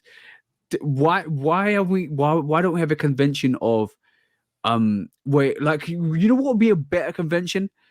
Nike surprise drops or brand surprise drop conventions where they have a brand drop convention for retail where you can come in, get a ticket, have a look at the sneakers, have a look at all the releases in, like, imagine January releases all in one go. You can get them early because it's a convention, limited tickets. You got to be there to be there. And then when you get the ticket price, you can charge them whatever. It might be $20 or £15. You charge them, you go in, you check out all the sneakers in hand. Like, I'm talking, you can go in as a YouTuber, check out all the sneakers in hand, look at the quality, look at the price, but you can only purchase one sneaker at that month. That's a convention for retail. That's a dope convention for retail, bro. Well, Nike did a pop-up here in Atlanta in 2018. And they had, I mean, it's a Nike brand pop-up. So yeah, everything was retail. And they had plenty of pairs there. Unfortunately, I wasn't aware of it when it was happening. Yeah. But from what I hear from people that were actually there, I mean, Concords for retail on the spot. Like Jordan 1s, a lot of stuff, a lot of hype, coveted stuff for that's retail. a convention. That's a convention. You get a ticket, you line up, they let certain amount of people in, you get what you get, and you out of there. And you know what the funny thing is? The next day, maybe you don't. Yeah, but you know what the funny thing is? I'm going to tell you what's really interesting. You can try and maneuver the rules to make sure that it's more accessible to people. You don't overbuy. The resellers don't all come and buy like millions of pairs and stuff like that. But you know what the interesting thing is? Why is SneakerCon the only convention that doesn't really do what a convention says and does? Because to me, that's the reselling platform. That's basically reselling items. When you talk about convention, when you talk about yeah, but when you talk about a bridal convention, when you talk about a bear convention, when you talk about like I went to a rum convention last year, you talk about a convention where you go in and see all these different brands, all these different manufacturers, you have a taste testing, all of that stuff. See what I'm saying? That's a convention. That's getting all the brands to come together and showcase what they got. This ain't a convention, bro. It is. It's a resale convention. It's a resale convention. That's it. It's a resale convention. But it's not your generic convention that we think it is, because like I'm saying, if you ain't got nothing for free, ain't nothing for free at SneakerCon, bro. Exactly. If you do a proper sneaker, if you do a proper sneaker convention, you would have people some like Adidas, Diodora, you have Puma, you have all of these unknown companies as well showcasing their sneakers, showcasing their technology, showcasing their designs. That's a sneaker convention. That to me is a better sneaker convention. We don't get that, bro. I'm not even sure if the authentication process is free. No, I think it might. Too. I don't know. I think it's free. I believe it's free. I think you. I believe. Pay for it. Okay. I've only been to 2 SneakerCons. I didn't go last year because the first couple times I went. Now I have had opportunities. Because some people have VNDS or used pairs that go for decent amounts, but most of the time it's a table full of overpriced stuff, and I'm just not buying, bro. I'm not. So I'm saying to myself, why would I go here? I'm gonna pay to get inside to walk around and not buy anything. Exactly. I only went this year because it was with the people that I was going to see. And that's the main reason why I would want to go again. Yes, to network and be able to chop it up with different people. Meet people for content's sake, bro. It's not worth it to me anymore for Yeah, content sake. it's more of a meet and greet now. It's more of a quick 36-second TikTok video or a YouTube reel or a Instagram reel or stuff like that. It's no longer. It's to me. It's no longer like worthy of YouTube materials because it's been done and said and stuff like that. It's the same old thing. But yeah, it's not good. It's not good, bro. Like, I just want you to throw the book at them. That's it. And bro, they got a website and an app that's just like StockX and Goat and Flight Club and Grilled and Poshmart and everywhere. That was a maneuver platform, bro. That was the maneuver. That was a maneuver from the onset. I can say that was a maneuver from the onset. But bro, like I said, just throw the book at them because at the end of the day, they deserve to be outed for their bad behavior. And at the end of the day, that is prime bad behavior. So you deserve that shoe dog book thrown at you. The law of justice, the shoe dog book. I'm done with SneakerCon, bro. We can only highlight bad practices. I feel sorry for the guy that actually picked up the desert camo dunk highs. That's awful, bro. And you falsify the information. You say it's for the value. How do you value a sneaker, bro? Because that to me is mind-boggling. Is it what somebody's willing to pay, or is it what the price that you set? Because obviously Sneaker can't believe that desert camo dunk high is worth $300, where everybody else says they it's don't worth. Believe that. Yeah. They don't believe that, bro. They can't. But how are you gonna contest that? If how are you gonna contest that? If you're gonna call yourself an authority in the culture, ain't no way you're gonna truly believe that shoe is worth $300. When it didn't sell out quickly. If once it does sell out, it didn't sell out quickly. It's not hype. It's not talked about. It's not being covered in the sneaker media at all, really. Mm-hmm. How is it worth $300? I'm gonna say one thing, bro. That's a big cap. A big cap is pretty much what I'm talking about. A snapback with just legs. That's a big cap. That's a super cap, bro. I'm talking about ultra cap. That is, and that we need to design a t-shirt for that, bro. A full-on t-shirt for that with a big cap on legs. That's a big cap. That's big cap. The only reason I would want to go to SneakerCon now is to support independent business, meaning the people that do merch, the people that have different products, sneaker cleaning products, sneaker protection products, independent brands that do laces and they do shirts and hats and shorts and jerseys and stuff like that. That to me, and also the eBay what you call it, the panels, they're pretty interesting too. Mm-hmm. But nah, bro, SneakerCon as an entity, as a quote unquote authority in the sneaker culture, I'm done with them. No, they need to get out of here. They need to get out of here. I'm glad you threw the book of justice, a book of sneaker dog justice at them, because at the end of the day, they deserve that. Like, that's not good at all, bro. That's horrible. They and unfortunately, though, the two people we saw, especially with the dunk, you haven't shown the panda dunks, but there was a little boy that got panda dunks, and that other guy that got the desert camo dunk highs. They look like they're new sneakerheads coming through, and that's what they want. Mm-hmm.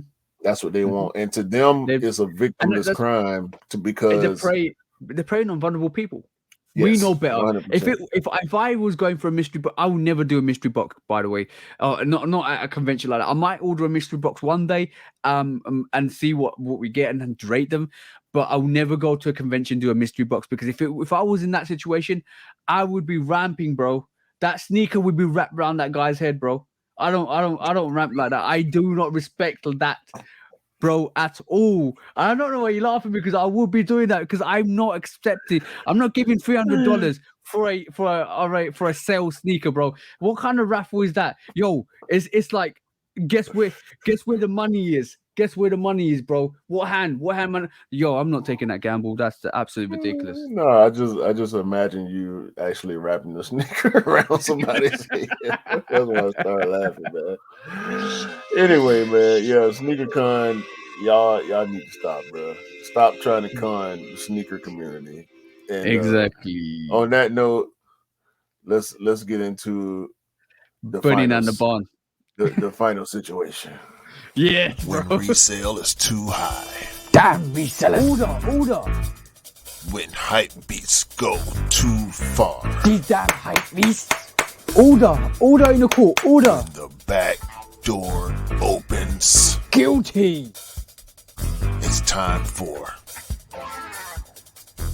Order in the court. the sneaker court of public Guilty. opinion.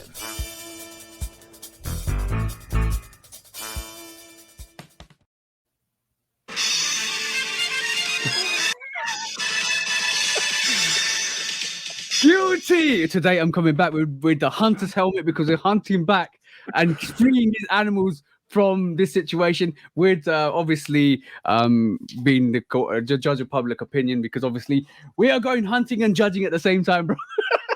You know what? That's so appropriate because today, because of the situation that we're about to discuss, I had to break out the multi-tool of justice. The Swiss Army of Justice, bro.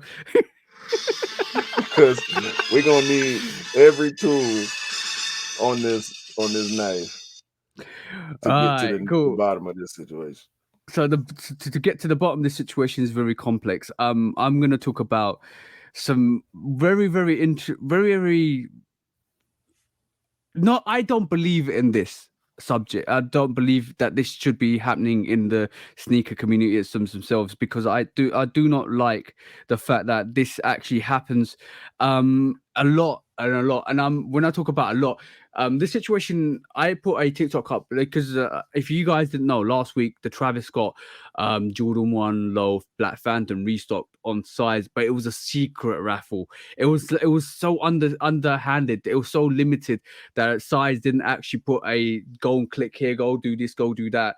They sent out links, secret links that you needed to click and get access to the high men's, the low men's, the low women's, and the low kids. So I put that on my TikTok. You're a gate opener. I'm a gate opener. I don't believe in restrictions. I don't believe in. I do obviously you need to have boundaries, but I don't believe that you should have a boundary in the sneaker community. Everybody deserves to get a pair because everybody deserves to get a pair that they like, and that's always been my motto. I'm always gonna open the doors, open gateways, help people because that's the person I am. Now I put that information out there, right? And a lot of people were like, keep it a secret. Keep it a secret because I want to get these sneakers. I've got the raffle in. I don't want you to tell a lot of people. A lot of people are going to enter. Yo, bro, you ain't got a chance in hell to get that sneaker in the first place because at the end of the day, the bots are going to pick it up because it's going to be quite hard for you to get. Even if there's 50 pairs, right? Or I think there was roughly 50 pairs. It just means the more people that enter, the more people that can actually get it and the more people that can actually beat the bots. If you are in it, you are in it to win it. And I probably was the only person to actually release that information. I'm gonna be except for if you knew on what do you call it? What's that platform? If you knew, you had the links to it, right? And nobody actually produced a video to how to do it. So I produced a video to do it. I even got called of doing it for views. Mm-hmm. And I'm like, I don't need to do this. I'm just doing this because I want you to go and get a chance to another, maybe third chance to try and get these sneakers. And in me doing so, I tried for somebody else. I tried for E. In me doing so, it's probably going to limit my chances of copying it. But I want as many people on this to actually try and get this to beat the bots. That's my motto, bro. Right? I know a couple of people did cop, which is great. I know one person copped men's size, and another person copped a kid size. That was great to hear because I was able to assist them, right? I don't count it as assist. I'm just giving the information out there. But that, bro, had me and triggered me because, like, why are you gatekeeping, bro? Why are you gatekeeping out here? Why are you telling people? Why are you not telling the people the right information? Sit down and be quiet. Just sit down and be quiet. And I'm here to break down these gates. I'm here to tell people the right information. I'm not here for gatekeeping, bro. I'm gonna give as much information and advice to people as possible to actually make sure they can kind of cop these sneakers. And it was really good to hear from a couple of other people, to hear from some of the sisters, to hear from some of the bros that say keep doing what you're doing because you're helping us all out. And that's why I'm there, to help guys, to help people out. This ain't about closing no gates, closing no doors. This is about prying them open so everybody gets access. Everybody gets this chance to cop what they want. Everybody gets that notification of that W. Everybody's in it to win it. This is why we're smashing down those doors. This is why we are burning down the barn. Because at the end of the day, it's not about what you know or what other people don't know. It's about getting everybody involved. That means we're releasing those sheep. That means that you can't segregate your community and gatekeep anymore. Because at the end of the day, it's not on. It's not on. And we're here to right those wrongs. We're here to burn down that gate for that barn and release those animals, bro. Because it's all about distributing to all that information to the community. And I don't need to cap. I can release information. I've told countless people about restocks that happen. And I even got told once that I was lying. And I had to pull out the receipts and tell him I'm not. You can check it out.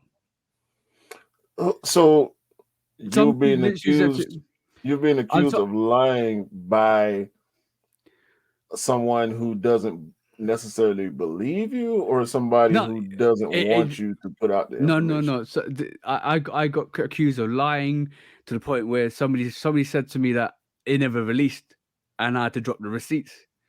And I was like, there you go, restock. There you go, restock. I've told people about restocks for the Jordan 1 Chicago Lost and Founds.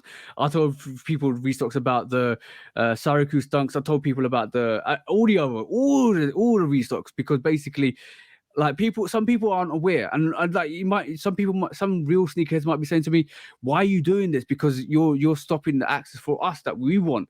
I said, well, if I'm doing this for people that aren't aware, that people that really want that sneaker that aren't aware. Because, like, if you're new to the game and I was in that situation. I was new to the game. I didn't know what to do, but nobody told me. I had to learn. So I'm giving that back to people. See what I'm saying? So so basically, stop saying I'm capping. Stop saying. Stop trying to say I'm. Stop trying to stop this information from coming out. So telling me that I should stop giving this information out. Stop calling it fake, because it's not fake. Because if you can go and check it yourself. You can go and check it yourself. Don't tell me to take my TikToks down, because at the end of the day, like, I don't know why you're gatekeeping. You want that extra 3,000 or 4,000 pairs? I don't know. Like, you're not gatekeeping on sneakers that are sitting like the True Blue ones. You're not gatekeeping that, are you? So this is 2023, and we're taking back the power and distributing it to the masses. And this is why there is no barn anymore. This is an open field. This is an open plain. We're all eating. And basically, I'm just saying hashtags, no bots and no gates. That's it, bro. Burn it down. And for everybody that's coming at my boy on TikTok, telling him he shouldn't have a channel, challenging his information, y'all can get the hell on up out of here, bro. You know what? It don't really affect me, because at the end of the day, I do this out of passion and love. I do this out because I want to. I do this because I feel like everybody needs to get that chance, right? I was in that situation, and this is why I do it, because I know how I struggled to get to where I am today. And if I can help anybody, and the best feeling in the world is helping somebody, and to me, it outdoes a commodity. And I always say this: it's not about the sneakers, it's about the people. And I truly mean that. And I always put that in my forefront every time I approach any content I do. I'm so happy that a lot of people in the YouTube arena have bought, like, bro, the Gore-Tex 5, the Air Trainer ones that I reviewed last year. A lot of people have seen those reviews and went and copped the sneakers because of the reviews. And they said to me, bro, great review. Love it. Thank you for the information. I respect that. I bought a sneaker out of that. Yo, bro, I love that, because basically they were able to go and purchase a sneaker that they weren't sure about to get the sneaker they actually wanted. And that to me means a lot more to me. So I'm hunting down the farmers. I'm hunting down the help. I'm hunting down the gatekeepers, and I'm burning them down, bro, because at the end of the day, we all deserve to get the sneakers we want, because we all deserve to get the sneakers we like. And that's the main motto to this story. So that's why we're burning down these barns. So any of you that are gatekeeping that information, I'm coming for you, and I'm going to distribute that to the masses. So you guys are all guilty of keeping that information to yourselves, because distribute that to the masses. You're guilty, guys. Give him that. Give him that Swiss Army, bro. Give him that Swiss Army. I already gave it to him, and I didn't fold it back up now. So. When resale is too high. Damn resellers. Order. When hype beats go too far. These damn hype beasts. Order in the court. Order. When the back door opens. Guilty. It's time for Order in the court. the sneaker court of public Guilty. opinion.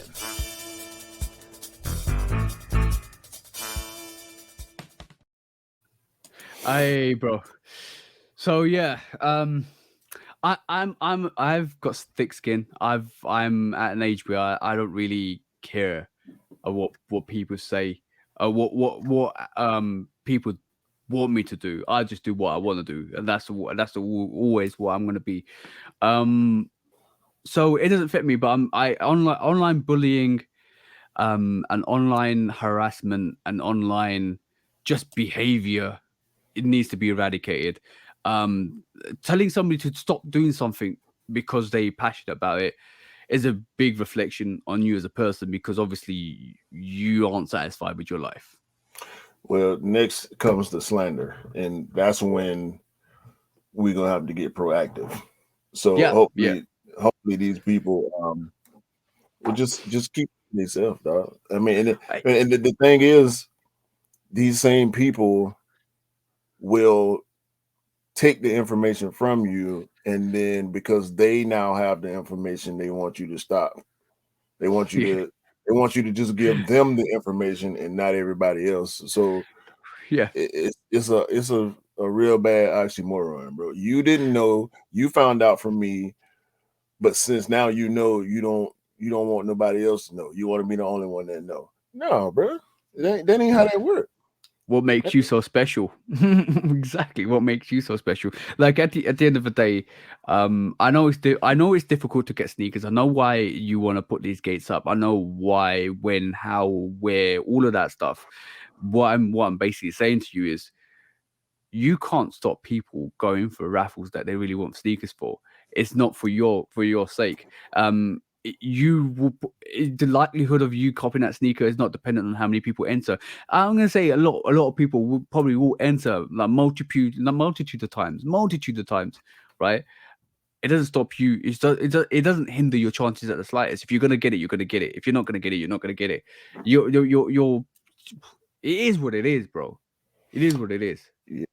And it's unfortunate that the demand is so high and the supply is so low, but well, that's the difference. That's the difference. All we can do is go in, bro, and if you don't know, however you can find out, just let it be what it is, bro. But you can't control somebody else's willingness to be helpful. Yeah. That's not up to you. No, it would never be up to you, and God forbid if it ever is up to you, because you out here trying to take advantage. I will believe nothing less than those type of people are actually resellers trying to hide information so they can later on take advantage of somebody else. Yeah, let's not even talk about taking advantage of the situation, because that is a very bad thing to do sometimes. We just talked about SneakerCon taking advantage of new kind of sneakerheads. That's a different matter. There is a lot of abuse, a lot of drama, a lot of harassment, a lot of situations that need to be addressed, and this is why the hashtag burn down the barn, even though it's not official, we'll hopefully one day get some recognition, because we need to be burning down all these bad behaviors, bro. Oh no, we finna make it official. Trust me. This won't be the last time it's being used. You posted it on IG in your stories, so did I, and it will be attached. If I scroll IG today and see that SneakerCon story again, hashtag burn down the barn. I promise you. Promise you that. On that note, it was episode 51 done, bro. That was a interesting episode, a lot of information, a lot of situations. Burn down the barn, episode 51. Do you want to take it from here, bro, and guide us listeners to a smooth transition into the end? Yeah, man, as usual, we appreciate everybody's support. We look forward to pushing harder and doing more. The TikTok is now rolling. I'm gonna start throwing clips on the IG Shoe Dog Podcast IG. The audios are going up. The videos will always be up every Tuesday. So y'all make sure y'all subscribe to me, subscribe to TJ, follow all our social platforms, and download us and listen to us in the car. Also, on the way to work, on the bus, on the train, on the plane, we everywhere now. If you got a Kindle, we on Audible too. It's great. Yeah, It's exactly. great, man. I think from all the downloads so far, 50% has been mobile. So a lot of people listen to us on the actual mobile channels, which is great. Thank you guys for tuning in. Let me just end this. Sorry, bro, I just remembered one sort of story that I want to quickly talk about. Let me just end this in saying, guys, keep safe out there. Keep know the situation you're walking into, know the situation you're going into, because like you heard this week, unfortunately, a 16-year-old was knocked unconscious for his lost and founds. Be aware of the situation. We've talked about this many times in the past. Be aware of the situation you're going into and the area you're going into, and don't get caught out, guys, because there's a lot of people out there that want to take advantage of the situation and a lot advantage of you, and that is another example of being taken advantage of. So be careful, guys. Just look after yourselves. If you can, go with some other people if you go into a very rough area.